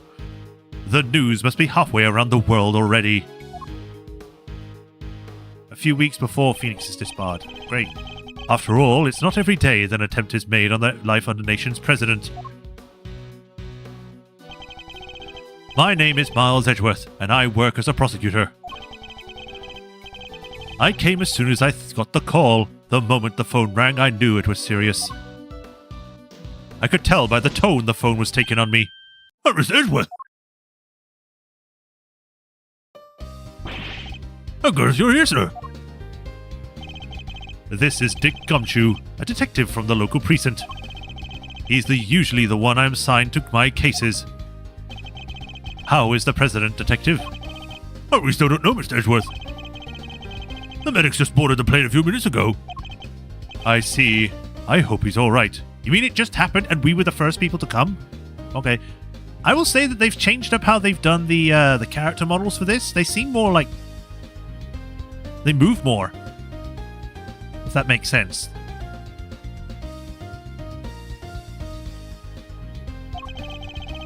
Then I suppose you better show me the scene of the crime instead. Right away, sir. I did the wrong voice. Right, say, sir. Hey, I said you. Yeah, you Ruffles.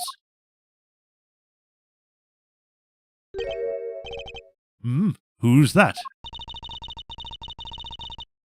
I don't know who you are, but you're the prosecutor in charge of this here case, ain't you?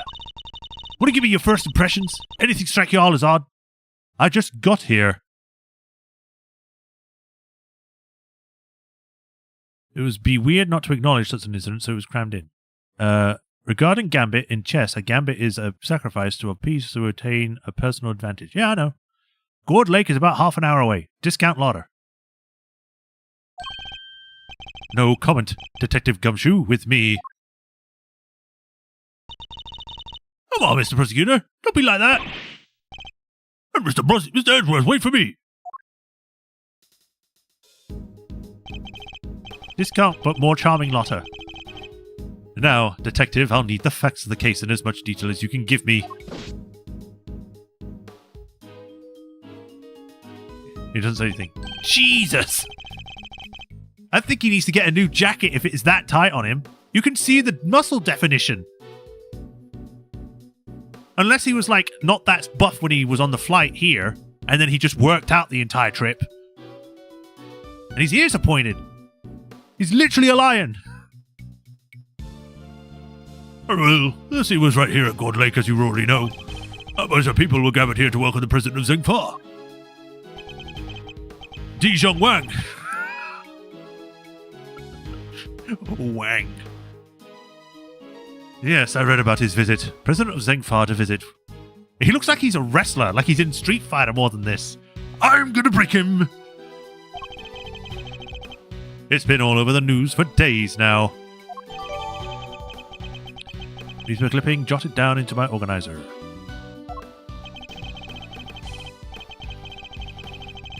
I actually can kind of read this text. What's it say? Nagoya officials... Is that celebrate? 70 something. 70 whatever. Something name a charge of health.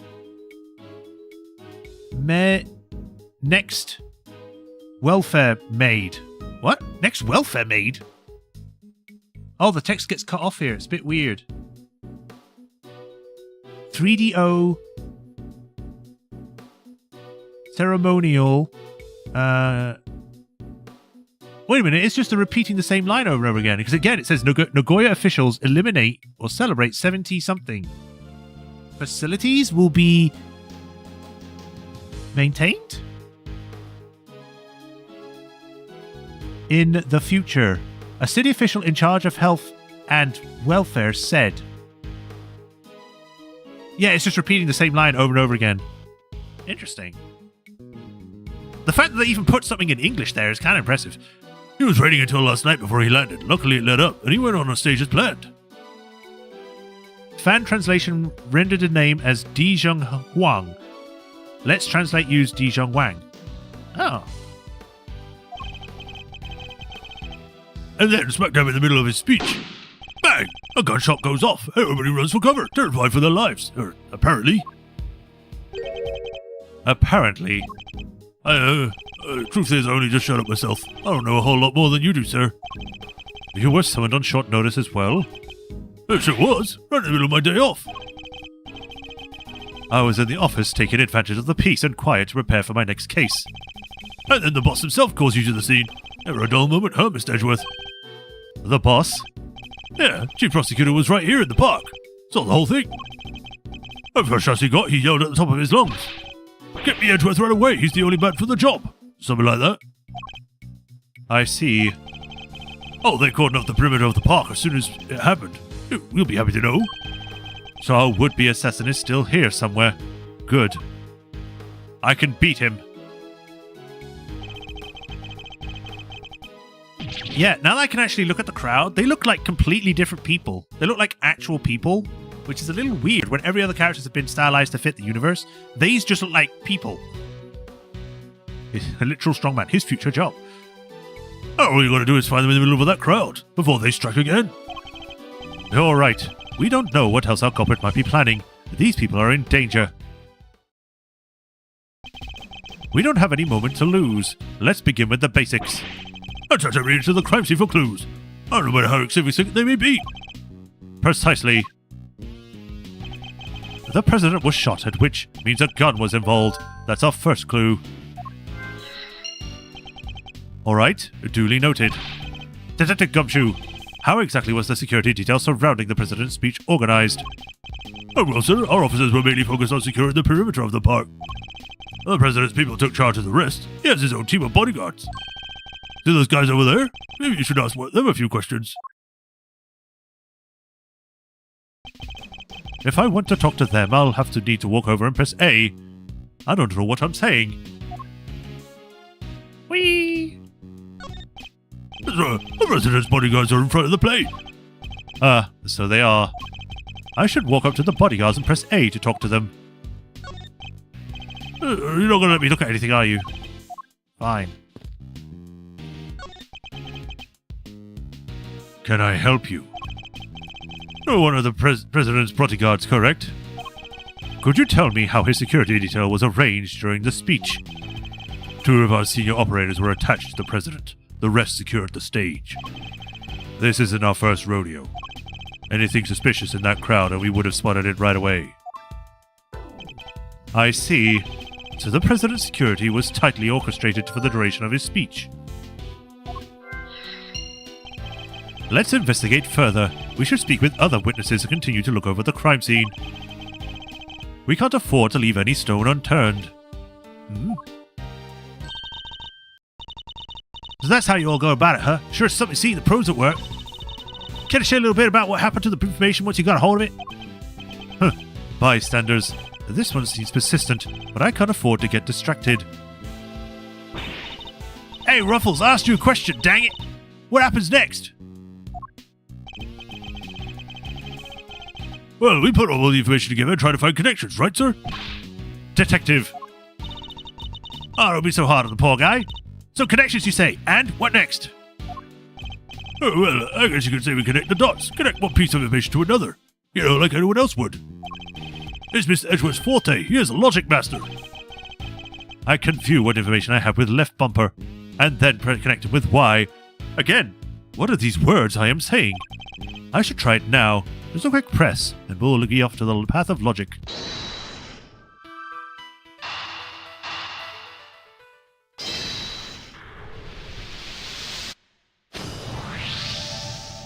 I'm like giving this person a nondescript voice because I still don't know who they are yet, so I'm just giving them like a generic, hey, yeah, kind of thing. Despite the president's tight security, the perpetrators still managed to carry out their attack, completely undetected by a contingent of highly trained bodyguards, no less. No mean feat. This would have been taken some serious planning. In other words, the assassination attempt was almost certainly premeditated. What a shot. That's the stuff, Mr. Edgeworth. The old logic never fails, huh? Indeed. All we need to do is to find the right clues, and then make the right connections between them. Make the wrong connection, however, and we'll only wind up further from the truth. Which means I must make well-reasoned connections if I intend to draw logical conclusions.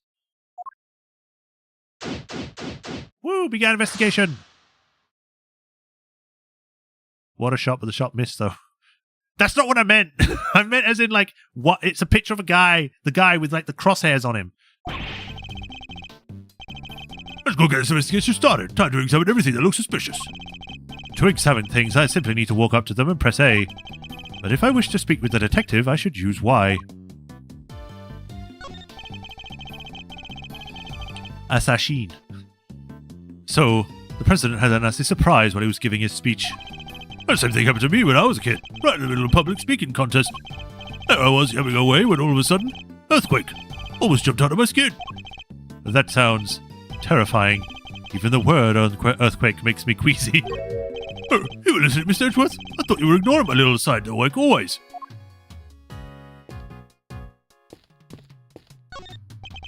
No. I was surprised as you, sir. Oh, wait, wrong voice. I was surprised as you, sir, but there's no mistake in it. It's the Steel Samurai. Oh, wrong voice. The Steel Samurai, Warrior of Near Old Tokyo, is a popular TV show. Old, young, it doesn't matter. It truly has something for everyone. That beats me why they had a Steel Samurai balloon at a welcome party for a foreign president. It's a bit odd, although, now that I think about it, what better hero to represent our nation? Okay. I must scour the scene and inspect everything that catches my attention. Oh, they changed it. It's the flag of Zhengfa. The key motive is a blazing red phoenix. Wait, what's this? There's something what's something the matter, sir? You don't see it, detective? There's something unusual about this flag. Compare it with the one on the other side of the stage, if you will. Oh, that's a beauty right there. Let's look at it flapping in the wind. It's immaculate. Exactly, which is how a flag should look. Like 2010s, early 2020s Disney shows. Oh, God. And yet, here we quite see a different picture. One thing in particular stands out, don't you think?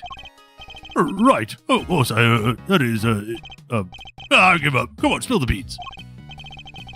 You can lead a horse to water. I'll just have to move the cursor to the problematic spot and highlight the difference with Y. Take that! Look closely. Do you see the hole? Oh, look at that. All right, sir. And note the burn marks around the edges. That's a bullet hole. There's no mistaking it. A bullet hole? Are you saying a bullet went through this flag? This music is weird. It's the flag of Zhengfa. The key motive is a blazing red phoenix. Wait, what's this? There's something the matter, sir. There's something the matter, sir? You don't see it, detective. There's something unusual about this flag. The fabric looks pretty fancy, I guess. Must have been pretty expensive. Even more expensive than the drapes in your office. Oh, sir. The price of my drapes is neither here nor there, Detective. I am concerned rather more important matters. For example, the flag to one on the other side of the stage. Whoa! Look closely. Do you see the hole? Note the burn marks around the edges. Did we already have this discussion? Why is it written differently? There's a bullet hole. There's no mistaking it. A bullet hole? So you're saying a bullet went through the flag? It's like we have deja vu. We just don't remember having the previous discussion. Gravity Falls, Our House, Amphibia. Yes, I know all of those. Yes. Breaks your heart, don't it? It does. What villainy could have befallen him? Witnesses said he popped right back when the gun went off. Which would strongly suggest that a bullet struck the balloon. It looks like the case has got a cold-blooded summary murder on our hands. This is sacrilege. I won't rest until the culprit has been apprehended. Detective, we cannot let this vile assassin escape. We won't, sir. You can count on it. Memory bone jotted down. I think I've gathered enough information for the moment. Time to put the pieces together and see what we can figure out. No. These flowers are full bloom. They look exotic, but I don't know the species. My favorite flowers are maybe roses? Yeah, roses and lilies. Roses make me think of weddings. Ah, the romance. And lilies, well, that's funerals, I guess. Sad, but part of life, you know. It's no coincidence that both types of occasions tend to feature a free buffet, I imagine. Oh, come on, sir. That's not bad. That's not fair. We're not going to question this white stuff? Like, why is it completely still? Is the president okay? We're not at liberty to share the information with local law enforcement. What did you just say to him? Let us on the plane, pal. You might just forget it. Sorry, but I can't let you do that. No one respects the badge anymore. I suppose this is something of an international incident. All the more reason to find the killer as soon as possibly can. I'm here today to say that someone was shot. What is this officer here taking pictures of, Detective? The wicked will be crushed beneath the righteous hammer of justice. Looks like he's reading off the papers here, Mr. Edgeworth. Pro speech number 3. Speak slowly and confidently to win your audience around. Hey, this is good stuff. Better get a shot at this one, too. Instead of focusing on that speech, how about focusing on your work instead, officer? There's a bright red balloon bobbing on the surface of the lake. It reminds me of sitting on balloon letters back when we was a kid. You write a letter, see, and then you tie it to a balloon and send it floating off to see if somebody strikes back. Gerson, he's old. That's quite an ingenious idea. And did anybody write back? No. You kinda need a balloon that actually floats first. That's where your plan fell apart. Hello? Have you found of anything note, officer? No, sir, not a thing. No fingerprints, no footprints, nothing. Not even the air. That is to say, none that stand out, sir. Not after everybody touched and walked over everything, sir. Detective Gumshoe, did he sound pleased about having no evidence to catalogue? I'll speak to his commanding officer about it, sir. That review's coming up soon and all.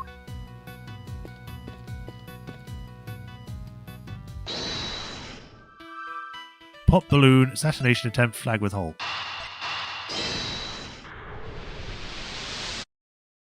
Okay, maybe not that then. There's no logical connection between those two things. What do you mean? A bullet tried to hit the guy and it went through the flag. How does that have no connection?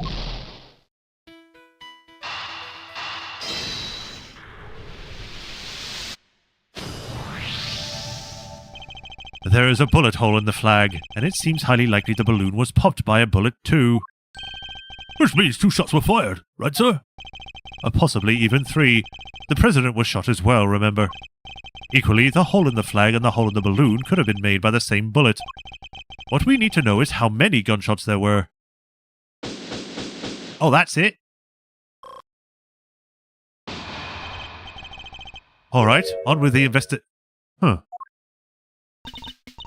Ruffles, Ruffles! Y'all figure something out, huh?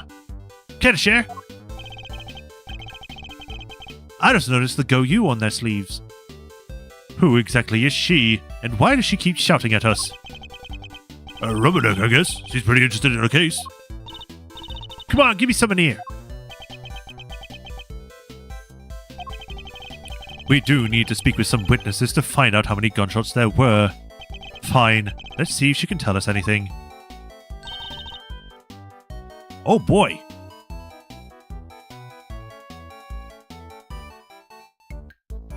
Her hair reminds me of another character, but not from a Phoenix Wright game or Ace Attorney game.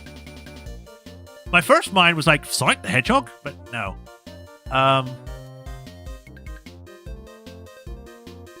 Setzer from Kingdom Hearts 2, maybe? Interesting. There y'all are. Tabby Lloyd at your service. I made her Scottish for a second there. I'm looking for it into the case. Well, just for me right now, but... Looking into the case. Miss Lloyd, was it? Miss Lloyd, there is something I'd like to ask you. Well, what can you tell me? Any exclusive details you want to share? How about the perp? Are they made any demands? What about the ruffles? Where does a fella buy a cravat like that? Hold it! Will you be quiet for a moment? I'll be asking the questions here.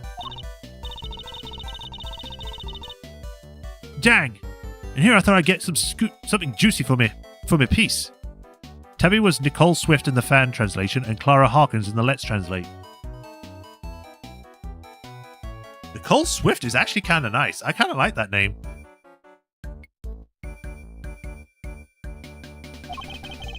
I need to know about the shooting. Can you tell me how many gunshots you heard? Why, I most certainly cannot. Tabby Lord. Tabby Lord, welcome. I beg your pardon.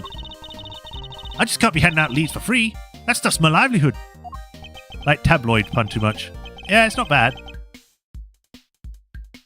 Oh, come on. Don't hold out on us. We want to share sometimes. Me? Hold on you? Well, if y'all gonna be like that, I'll be moving right along. Goodbye. Oh, wait. Wait for what exactly, huh? You got nothing for me. I'm gone. We're fresh out of moves here. Out of moves? I wouldn't be so sure. What do you mean, Mr. Edgeworth? As you know, Detective, I like to play a little chess. Okay. And what does one do in chess when an opponent adopts a defensive position? Why, the board offers many numbers of options, but some are more effective than others. Sorry, sir, but this is all going way over my head. I don't know nothing about what. No matter how impenetrable an opponent's defense may seem, it can always be overcome. Watch and learn, Detective, and as I shatter my opponent's resolve with the power of words.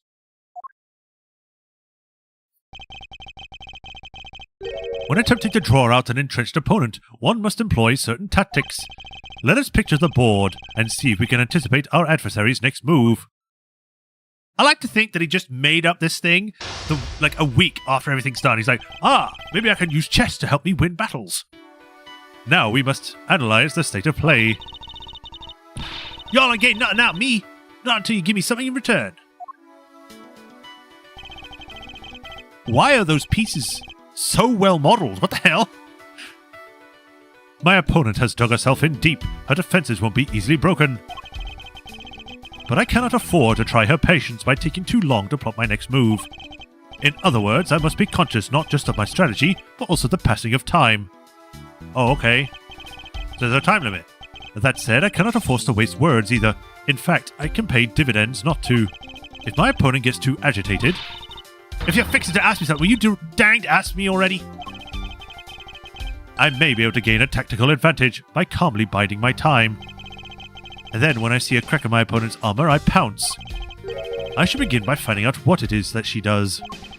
Alright, time to make my opponent gambit. Mind chess! Commence! What is it that you do? Why don't you begin by telling me what about it is that you do? At least the timer stops during conversations. Sure. Or I could totally not do that. Think I don't know where you're going to keep my mouth shut? That's my job. Is it now? So do you do something you won't do or can't tell anybody about?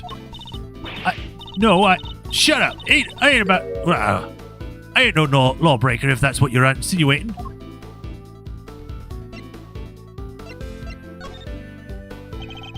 You don't see? There's nowhere left to hide. I'm not really sure what you're getting at here, Ruffles. Curses! I should have picked my words more wisely. It's effective to buy my time the more agitated or upset my opponent seems. And when they're vulnerable, that's the time to go on the verbal offensive. Let's do this again.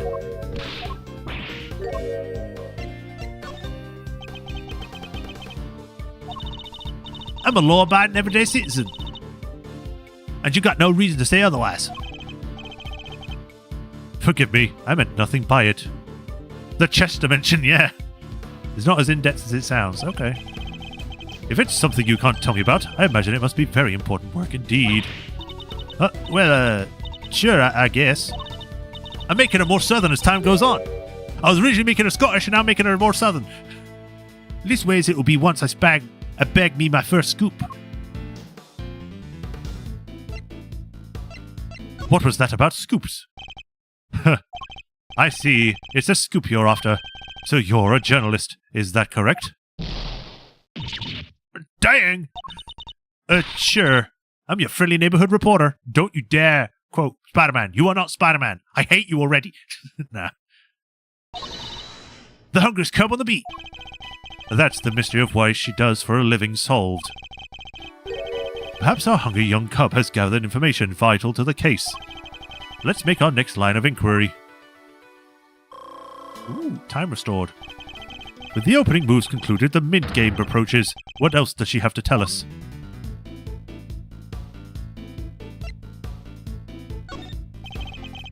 At the time of the incident, were you present at the scene of the crime? Come on now, Ruffles, you ain't gonna give a little old Tabby something first. Absolutely not. Then I ain't gonna give you nothing neither. You think I'm a sucker? Think again. Hand it over, you're under arrest. That's pretty much what we can say.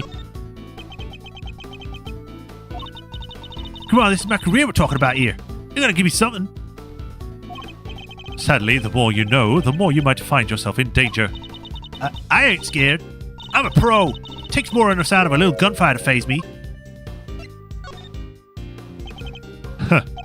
You may be a pro, as you put it, but I'd say you're a little wet behind the ears. You say you heard gunfire, which proves you were here at the time of the crime. Therefore, you must have seen something. Double dang! Fine, I was here. I saw it. Came to report on the big speech. Wound up reporting on a shooting. You won't get any more out of me. I'm done with your tricks, Ruffles. If she came to report on the event, she must have made a record of some kind. A record which very likely get to my hands on, or I very much like to get my hands on. This is quite the clue as to where to take the conversation next. Well, you're a reporter, which means you must have been making a record of some kind. You got more questions? You gotta give me something first, that's the deal. I am not in the habit of making deals. Now tell me what I need to know. Sorry, Ruffles, can't help you. Time to deploy my clue. No self-respecting reporter would leave the house without a means of putting things on the record. So tell me, Miss Lloyd, where is yours? Of course I made a record. I told you I'm a pro. Dang near wore my shoes out running around on this one. Which is why I'm not about to just hand it over for the first person who asks me. We're not asking, we're the police. Either you give it to us or you get held in contempt. Or whatever, because you're obstructing an investigation. I am not just anyone, young lady. I'm the prosecutor in charge of this case. Don't you young lady me. You ain't getting it. No matter how many times you ask. I'll young lady you as many times as I'd like. You understand, don't you, Ruffles? Ain't nothing personal. I understand that your job is a difficult one. You do? Well, ain't that sweet? And in such a competitive field, you must sometimes doubt that you'll ever succeed.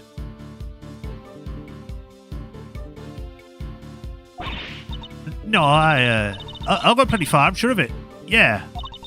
Just as long as I get my trusty tape recorder, I'll always be ready to nab me a scoop.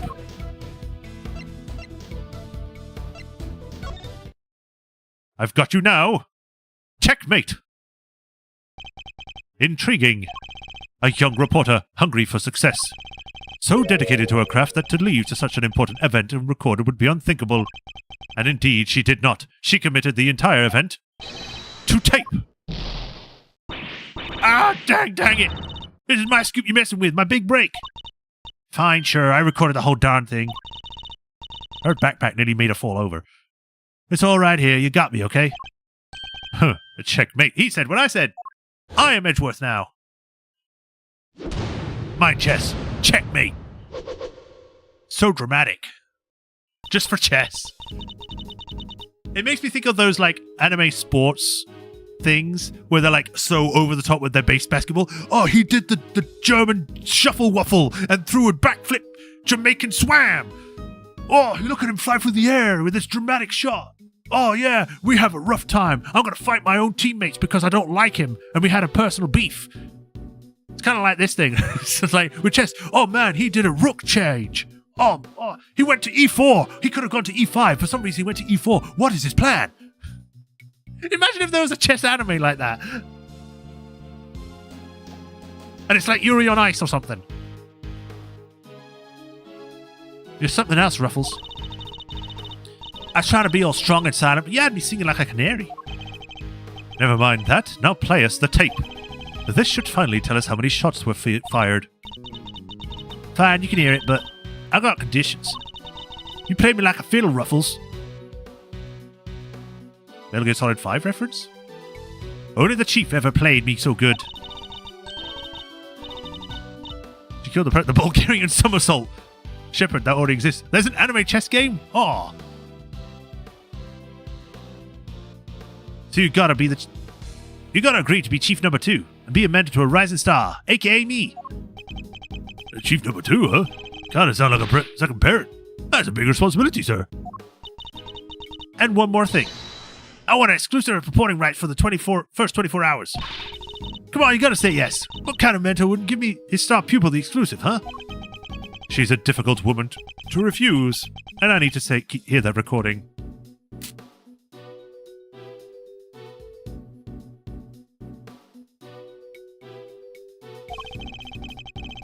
"24 hours is more than I can promise, but the story's yours until the case is solved." "And the job of Chief number 2? "I think not." Yeah, you're no fun. Well, I guess a girl can't have everything. She's so sad. All for the sake of the scoop, huh? Alright, you got yourself a deal. I got exclusive rights starting right this second, Ruffles. Oh, good. Then our first order of business is to listen to that tape. I don't need to say anything, there's already sound effects. Honored friends and allies, I am here today to deliver a message. The odious criminals that dogged my beloved nation ain't no more. The President's speech. The President passionately addresses the assembled crowd, as if trying to shake off the reports of his declined popularity by sheer force of will. That there's me. Can't be a little live commentary to set the scene. The meeting is scheduled for just after the speech, correct? He's pretty pleased to be able to put the whole Yanagrasu situation behind him. As well as he should. This is a great day for us all. I guess it's our nearby people, they're not her. Whose voices are these? Oh, these are two old guys standing right in front of me. Miles becomes Trucy's fun dad. They were whispering away at each other the whole darn time. I know their voices from somewhere. Wait, the part where the gun goes off was right after this. The President thrusts his fist into the air as the excitement reaches fever pitch. The battle against evil rages on. Here today I make you this solemn promise. A solemn vow. We shall crush the wicked with the righteous hammer of justice. What the? Ah! 2 shots.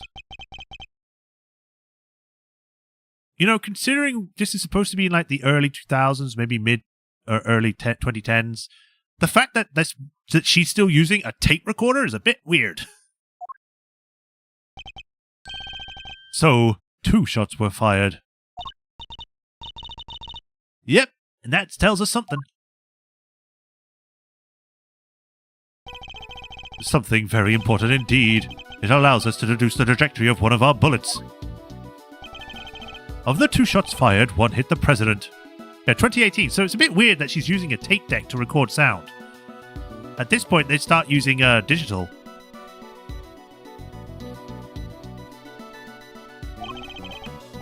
Which means the other must have passed through both the flag and the balloon in that order. Which, as you can see, allows us to deduce the position of our shooter. The only possible place from which a bullet could have been fired through the flag and the balloon is... Well, if the flag is here and it's going this way, it would mean that they're over here somewhere. Take that! Drawing a line between the flag and the balloon gives us the trajectory of one of our bullets, and places our shooter on the left side of the spectator area.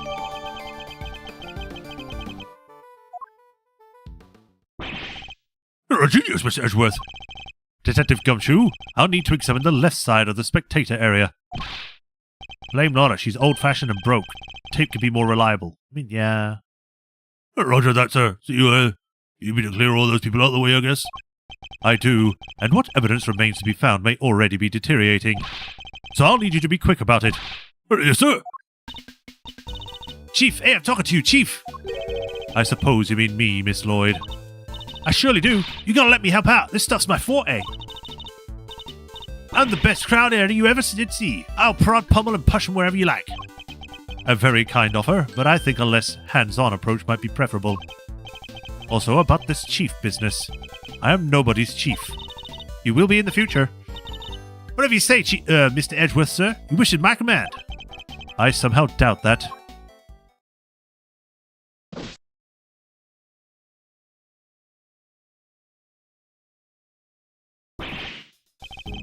Here you go, sir. All ready to go for you. Miss Lloyd here cleared everybody out just like that. You should have seen it. Oh, you ain't seen nothing. The chief, my other chief that is, she sends him running twice as quick. She sounds like quite a formidable character. Perhaps I should go easier on the poor girl. Payne, what are you doing here? Thank you, but you really shouldn't have all that running around. Your clothes are covered in mud. Allow me to pay for the cleaning. It's the least I can do. I don't know why the sign says left, right on it. Huh? You mean my jacket? Oh, don't you be worrying about your pretty little head about that. It's reversible. All you gotta do is switch it around and like a zap, no more dirt. On the outside, perhaps, but you still have something of a problem on the inside. We're ready to get back to the investigation wherever you are, sir. The crowd has trampled over the entire area. We'll be lucky to find any traces of our shooter at all. Begin investigation. Why is this sign so tiny now that I look at it more? This wooden sign almost looks brand new. I imagine it was placed here recently. What's it say? 50 yards to the Corner Museum, and 70 yards to the, never mind. What's the matter, detective? Just read it, will you? 70 yards to the boathouse. It feels like a million years since that whole story affair unfolded. Fond memories, detective. Yeah, fond memories, sir. Well, it's quite a situation, wouldn't you say, Mr. Edgeworth? Who is he again? It's Payne, Miss Edgeworth. Winston Payne? You work together on the prosecutor's office. He's a prosecutor? What bring you to here, today, Mr. Payne? What indeed? Why, only the invitation of the chief prosecutor himself. His voice. I'd recognize it from the tape recording. Was he one of the men who was standing in front of Miss Lloyd? And where is the chief prosecutor? He had to leave, I'm afraid. He's a busy man. They let him and only him out through the cordon. So he had summoned me on short notice and then left before he even showed up? Rude. And possibly because he's the murderer. People littered everywhere. Disgusting. You've got to pick through the trash yourself? The prosecutor's life ain't easy, huh? Detective Gumshoe? Right away, sir. The faithful detective scrabbles through the garbage and the prosecutor looks on, his hands unblemished. Let's see now. Welcome to Papa Little Treasure. Is he enjoying himself? Bingo, a popsicle stick. I love the jokes they put on these. Detective. Sorry, sir. Relevant evidence. Relevant evidence. Huh? I think we got something. Good work, detective. Let's take a closer look, shall we? Who throws an entire bag in the bin? By examining a piece of evidence from all angles, we can uncover hidden details. Oh, we sure can. Just tell me which way you want it, sir. We can rotate the item with right stick. If you want, I can remove it closer or further away, too. I can use left bumper up close and right bumper to move out. And when you want to spot something, just say the word. I can point to suspicious areas with the cursor and press A. I've played the game. I know what I'm doing. All right, let's see what we can discover.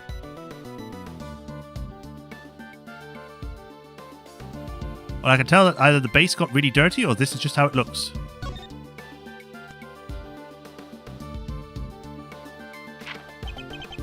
This is a document of some kind.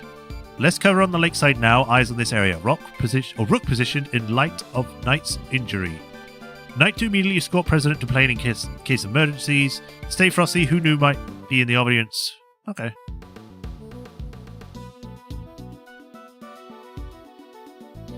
See, it's Gumshoe holding it.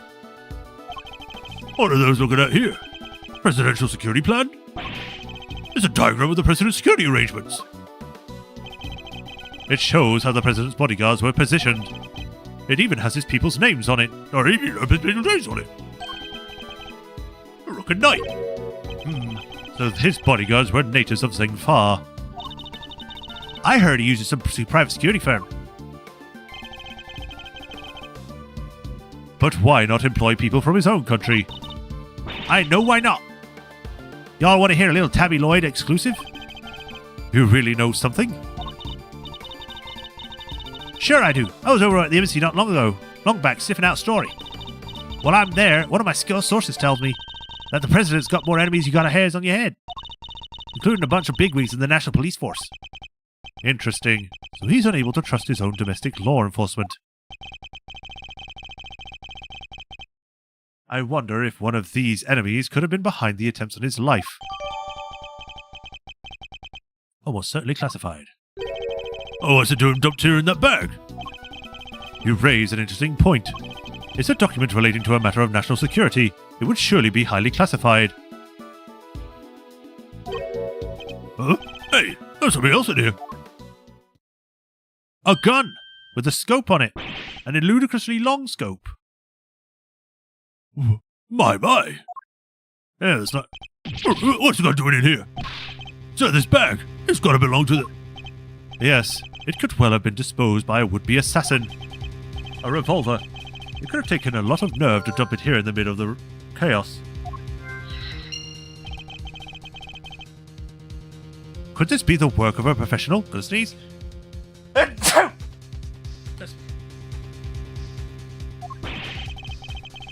That would explain the security plan too.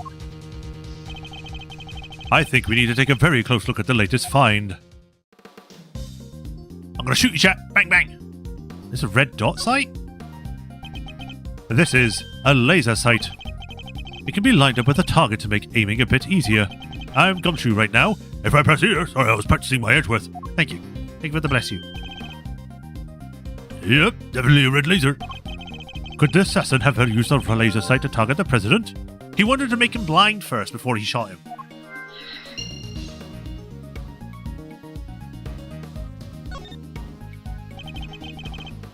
This part is called the grip. I've held a few guns in my time, though I never quite felt right in my hand. You seriously have an old man sneeze? I sneeze like I've always sneezed. What are you talking about? This one is no exception.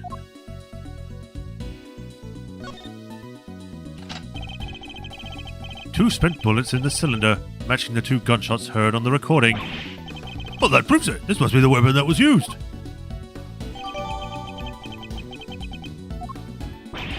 That bag was a real find, huh? Just goes to show a bag in the hand is worth two in the trash. Nice work, detective. Now, there's something else I'd like to ask of you if you don't mind. I need you to take the bag and the gun to forensics and see if they can find any prints.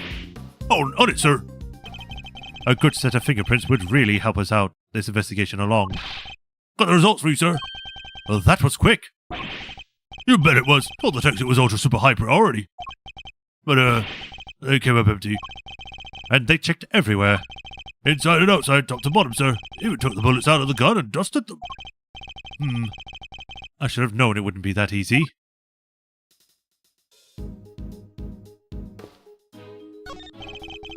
The television truck appears to be stuck in the mud. That reminds me of the time I pushed your car out of the ditch, sir. Then you just drove away and left me there. Gotta admit, it felt kinda lonely. Did I do that? I think I might have.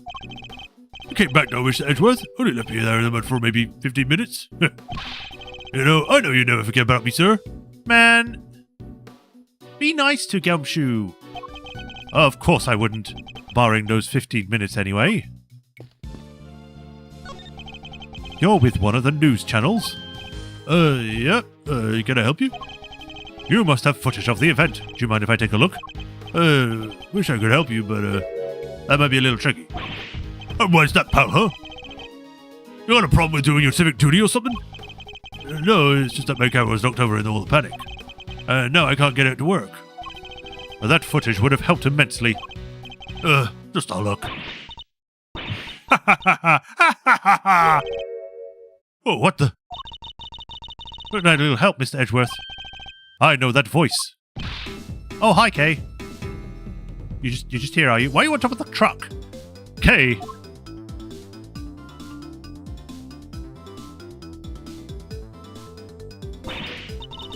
Honestly, I'll leave you alone for 2 seconds. Don't worry, your hero's here to save the day.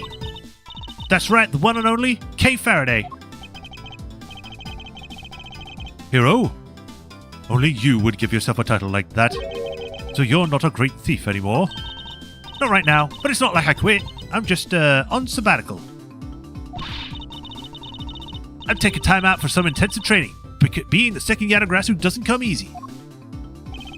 Kay helped me out a few occasions about 2 weeks ago when I was working a case. The case of the Yatagrasu, a mysterious thief who seemed to appear and disappear at will, and who claimed only to steal the truth. She calls herself the second Yatagrasu, successor to the so-called Great Thief. There's not a lock I can't open or a trap I can't escape. And when it comes to stealing, well, I'm still in training, but I'll get there soon enough. What are you doing here, Kay? What do you think I'm doing? I'm enjoying the festivities, of course. I suppose she did mention being fond of such things. My leg has gone pins and needles, because I had left it crossed for too long. And afterwards, I was thinking of dropping by your office to see you guys. But now I don't have to. Good to see you, kiddo. Your run as breezy as ever. Hey, Gummy, how you been? Looking pretty full of your beans of yourself. So, Kay, are you really here to save the day? Yep.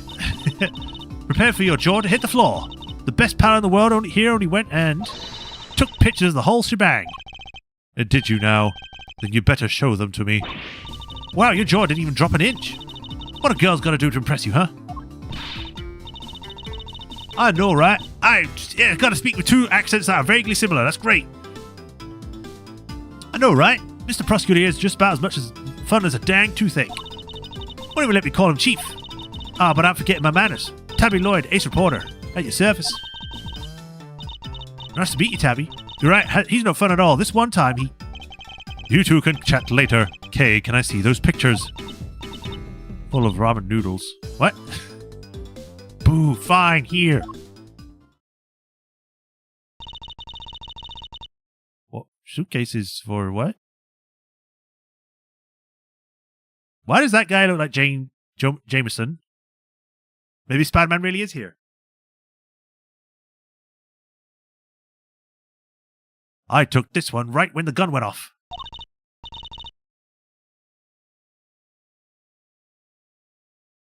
It was total chaos. People running everywhere. The selfie had been put on so many scenes. What selfie? The red mole. The president and his two bodyguards. The names of the security plan were Knight and Rook, I think. They actually look like their pieces, now that I remember that. He actually looks like a horse man, and he looks like a castle. They really went far into this chess thing, didn't they? What's that? Thank you indeed, Kay. I think you provided us with a vital clue. Hooey! Your eyes just lit up like a pair of dang Christmas trees. Well, Mr. Edgeworth, care to tell the readers what you've spotted? A contradiction. Huh? A what now? I don't see nothing strange. Allow me to show you. This picture shows the moment of the incident, but another piece of evidence shows something different. I need to highlight the point of contradiction, and then employ my powers of deduction. First, to find the contradiction in the photograph. I think he was once called Horace. Yes, this is it. It's simply press Y by making my deduction. Oh, okay, you're not going to let me follow it better? And now to present the evidence that proves the contradiction. Look closely at the picture of the president in this newspaper clipping if you would, Miss Lloyd. Now look at Kay's photograph. Compare the two carefully. Huh? What am I looking for here? Well, I'll be. Indeed, there's something on the president's forehead. Something that wasn't there in the other picture. Oh, what is that? Some kind of birthmark? Yeah, the guy's got a big red birthmark right in the middle of his forehead. I highly doubt a birthmark just sprang up there since the other picture was taken. Oh, did he get bitten by a bug then, maybe? Yeah, that's it. There, right there's a big old bug bite. I fear what kind of bugs gives that kind of bite. And here I thought I was something important. The look on your face. Huh, you should know that the road to the truth is paved with just such seemingly trivial details. Ooh, again with the face. Alright, duly noted, Chief. Photograph added.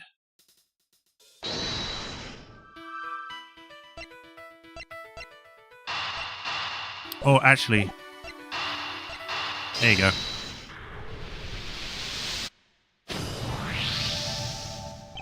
I was going to do the gun because it literally says laser in it, but I guess you want the more specific laser option. I have solved the misery of the red birthmark. Oh, really? So it wasn't a bug bite? Florida bugs. I'm definitely not going to Florida then. No, what we're dealing with isn't something that would itch for a day and then disappear. It is in fact the beam of a laser sight. And the ocular was aiming to shoot the president square in the forehead. And shortly after this picture was taken, a second shot rang out. Yeah, that's going to do more than itch. Indeed, I fear the president may be even more danger than we thought. And that the gun was found was the weapon used in the crime. Revolver data updated. Oh, why would the pup use a laser sight, though? He's right. You stand out like a crazy using something like that. That was the point. To bring attention that no matter where he is, he's under threat. Pew, pew, pew. It's not like he could just go around shooting lasers all over the place. Good, we eat faces here. Oh, great. Good for you. No, and anyone who saw it could trace it right back to the shooter. Seems like a pretty bad idea all around. Oh, I almost forgot. I took a couple more pictures. Maybe the laser sight's in one of them. It's a long shot, but it's worth a look at least. Alright, Kay, let's see what these other photos. Yes, sir. Right away, sir. Let's see. First up, here's one I took just before everything started going south.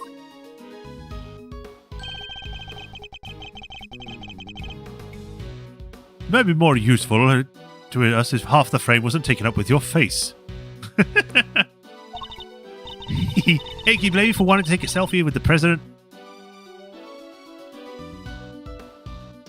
I don't see Lloyd in this picture at all. I see a hooded person.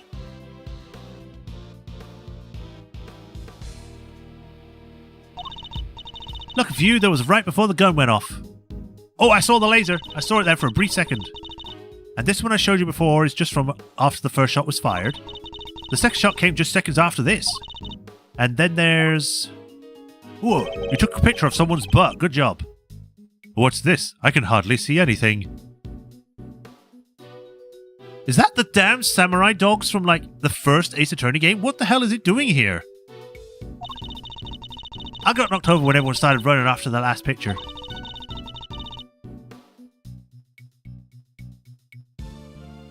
Guess I must have pressed the shutter by accident. I'm not sure where this one goes. Much use, kid. And that's all of them. Kay's photographs updated in the organizer. Time to take a closer look.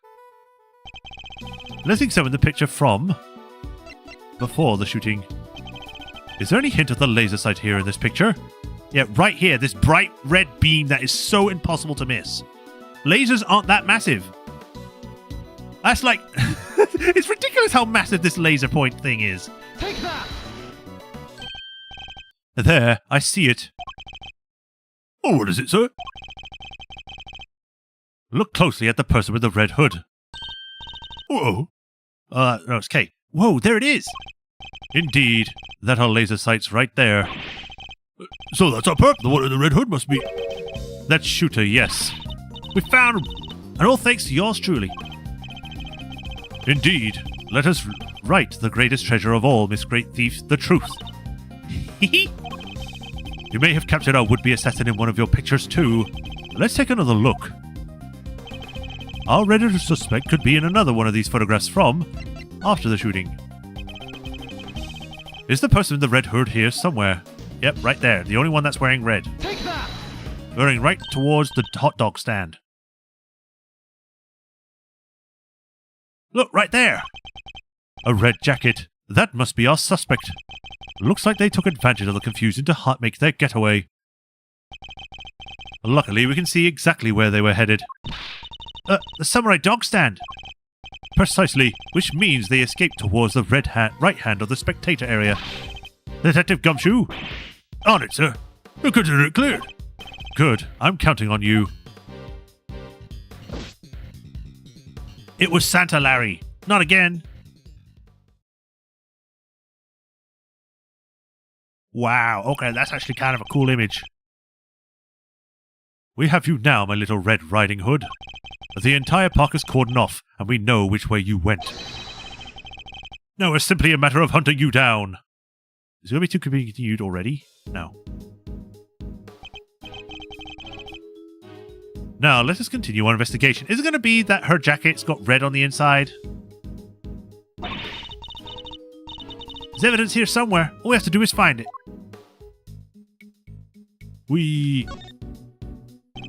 Yes, sir? There are points of interest in every crime scene. All you gotta do is walk up and examine them. True, but simply examining them won't always be enough, of course. No, sir. Sometimes you gotta spot where they don't match up with the evidence in your organizer. And when you find contradiction like that, that's where our old friend deduction comes in. And to spot that contradicts the evidence, then present the evidence in question. Deductions be why, as long as we follow the basic investigation procedure, the truth is sure to come to light. How much longer do we have left of this? Just so I'm asking. Because we're going a bit over time. A red hood's got to stand out like a sore thumb, sir. Our perp's got as good as in the bag. Don't let your confidence blind you, Detective. We mustn't close our minds to other possibilities. I mean, yeah, it's not like on the show. You made an arrest on a jacket? I can't believe you, Gumshoe. Something tells me whatever this show is, you watch entirely too much of it. You bet I do. Kids Mystery Theater is the best. You'll have this trivia quiz at the end. We should get back to finding our assassin. Sure think so. Got dead once again. Want to see my badge? That thing's pretty small. You don't lose it all the time. The sacred symbol of my office? No, Detective, I do not. Well, it's a good thing I'm not a prosecutor. Huh?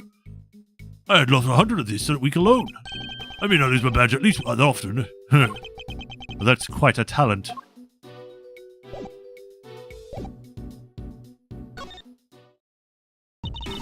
Hey, Mr. Edgeworth. Did you like my big entrance? But I really am your hero, huh, now? Really, now, huh, that's what I meant to say. This bit is roughly an hour. At least make it to the person. Okay, fine. Well, your evidence helped things along, certainly. Hey, I'm the sending out of grass, remember? All in a day's work. Kind of wish I could have showed you how much I really want coming with the whole great thief thing, though. The training you mentioned. About that. Don't worry, I haven't stolen anything yet. I promise. I will soon, though. So the whole great thief thing is just on hold. For now, anyway. That's a relief, I suppose. Yeah, I wanted to get out there and start stealing back the truth like my dad. But I've got a ways to go with my training. I need to find some partners in crime. I hope she means that figuratively. I can't be the only girl in the world looking to pull off the most daring heist ever attempted. True, but not many people are looking to pull off a career in larceny either, I'd wager. I'm just moving my arm things down. There we go. Yep, no doubt about it. If you compare this pic to the one I took at the newspaper clipping, The red birthmark stands out like a sore thumb. That's a contradiction, all right. Indeed, though I very much doubt it's due to a birthmark suddenly appearing. Oh, that reminds me. I might have to steal that line of yours. The road to the truth is paved with seemingly trivial thefts. Funny, I don't remember that being the exact sequence of words I used. Why just rob a house we can rearrange the furniture too? You may call it rearranging, but I call it irretrievably corrupting. An umbrella. Someone dropped some snowballs. I know that's not what they are. The banner advertising the rifle range has fallen over. Rifle range. Rifle range? And has a picture of an arrow. Okay. It must have been knocked over in the crush. It's covered with footprints too. The crowd must have really panicked. Hey, I could buy one of these. Why would you wish to? Don't tell me you're thinking of writing gumshoe on it and wearing it on your back. Oh, what? How did you guess? Are you remind me, sir? Is that it? It was a joke, but I should have known that nothing's impossible when it comes to the good detective.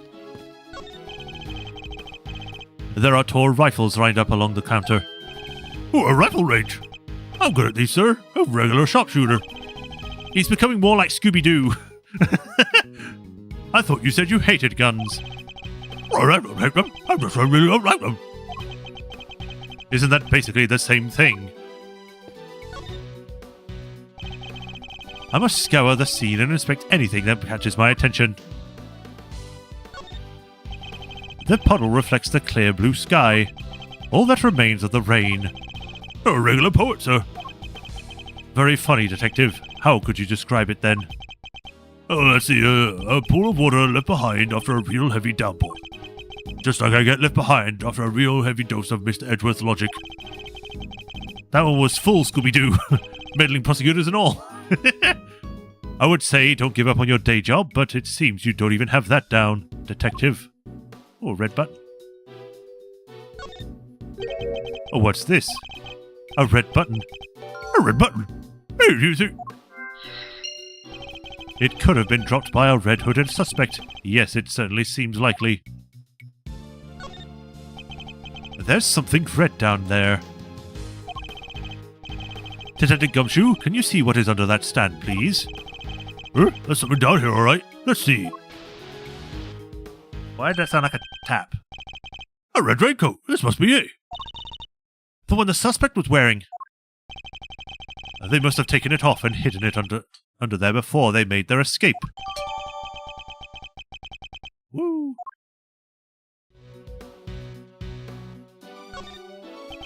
The sleeve, it's inside out. The button is missing too.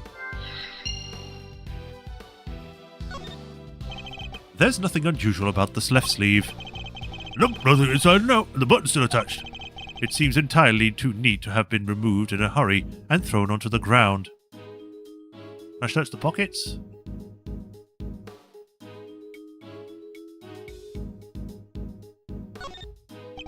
It's a flimsy-looking food stand made of plywood, and it sells samurai dogs. Hey, Mr. Edgeworth, I've got about $1.50 if you know. You're not exactly suggesting I subsidize your eating on the job. Oh, I didn't mean to. That is, maybe when we're done? Fine. When we have finished investigating, you can have one, and only one, understood? Oh, sorry, sir, I never should. Wait, you said I could have one? Yes. Why? Is something the matter? No, it's just... I wasn't expecting you to. Thanks, sir. Yay, we're nice to Gumshoe again.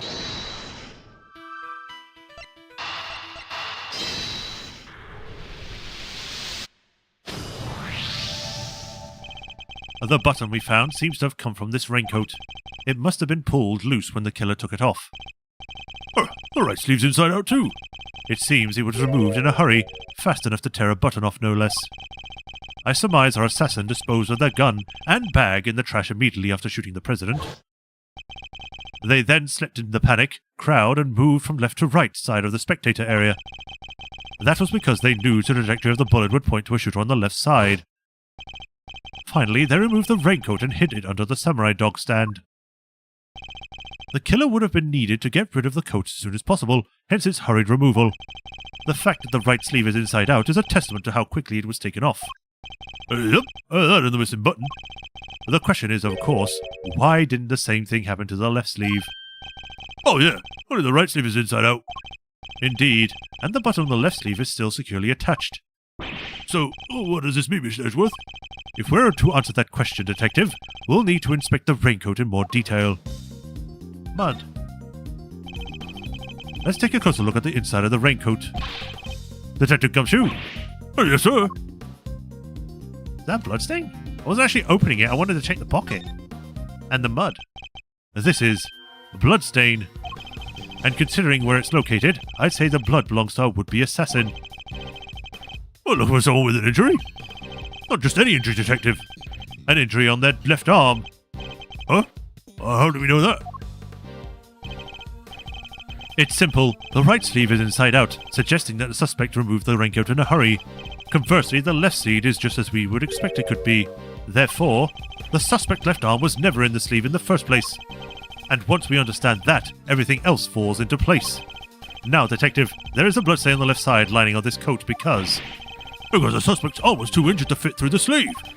Precisely, or at least we can say that there is a good probability that was the case. Quick, get the blood tested. Find out it's the reporter. Or it's me. The pieces are starting to fall into place. Detective Gumshoe, I need you to go and search the crowd for likely suspects. Good, sir. Yes, sir. Honestly, good logic. Yeah. There's British characters with injured left arms coming right up. You're even smarter than you look, Ruffles. Look at it, taking in all them itty bitty pieces and putting them together like that. You'll have your man in no time. That's Mr. Edgeworth for you. The park is cordoned off, so our would-be assassin should be in the crowd somewhere. Her left arm got bear-trapped. Don't let me down, Detective Gumshoe.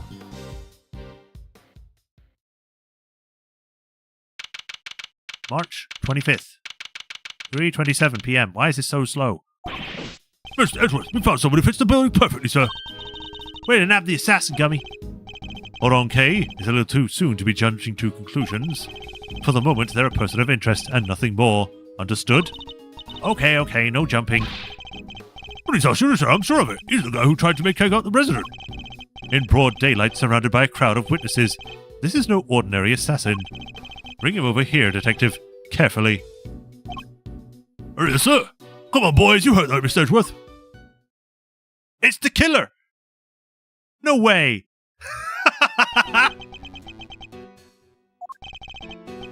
No umbrella and a bandage on his left arm.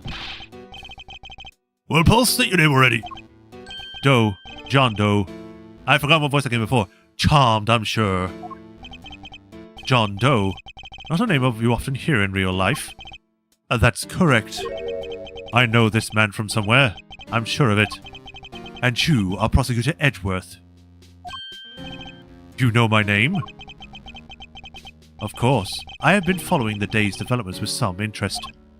Now, perhaps you care to explain why you've asked to speak with me. As you've been following our investigation, you're no doubt already aware who we're looking for.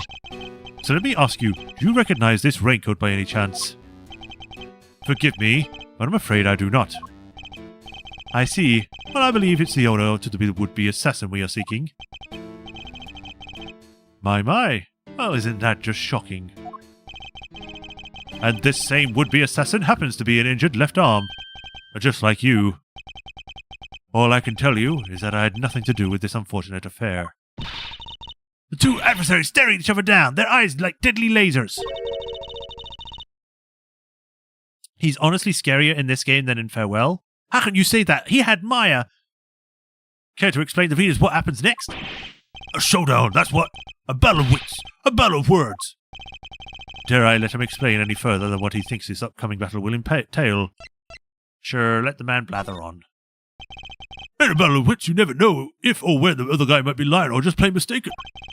But if you spot inconsistency in a statement of theirs, you got to present the evidence that proves it.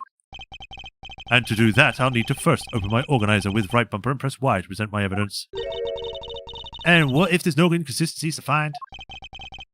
Then you change back tack, press for more information, and see what you can shake loose. Indeed, I can press my opponent with left bumper. Why don't you show us how it's done, Mr. Edgeworth? Stepping up to bat, our nation's top prosecutor. Once I'm able to quietly gather my thoughts, yes.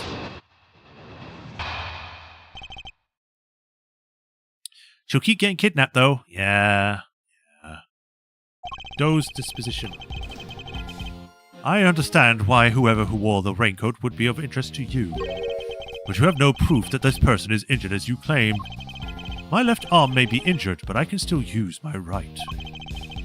When it started raining, I simply opened my umbrella. No raincoat required. So you contend that you are not wearing a raincoat, is that correct? It is, and is that so strange? Not everyone wears one after all. I happen to prefer an umbrella. Team Raincoat over here, they're perfect for when a girl really needs to move.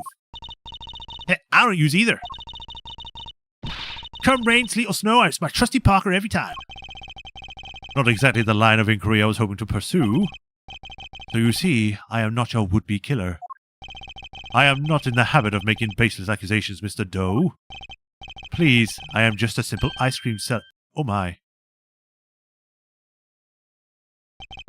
Forgive me, my wound seems to have begun bleeding again in all the excitement. The owner of the raincoat is definitely our assassin. There's concert art with him without that outfit and he's ripped as hell. Oh boy. Oh boy. And said owner, who also happens to have injured his left arm. I'm on to you, Mr. Doe. It's only a matter of time.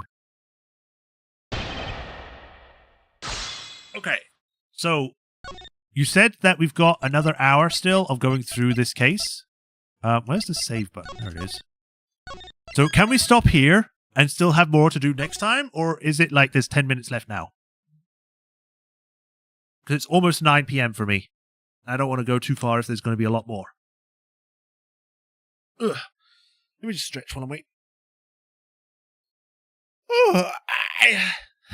Oh, I went dizzy for a second there. One sec.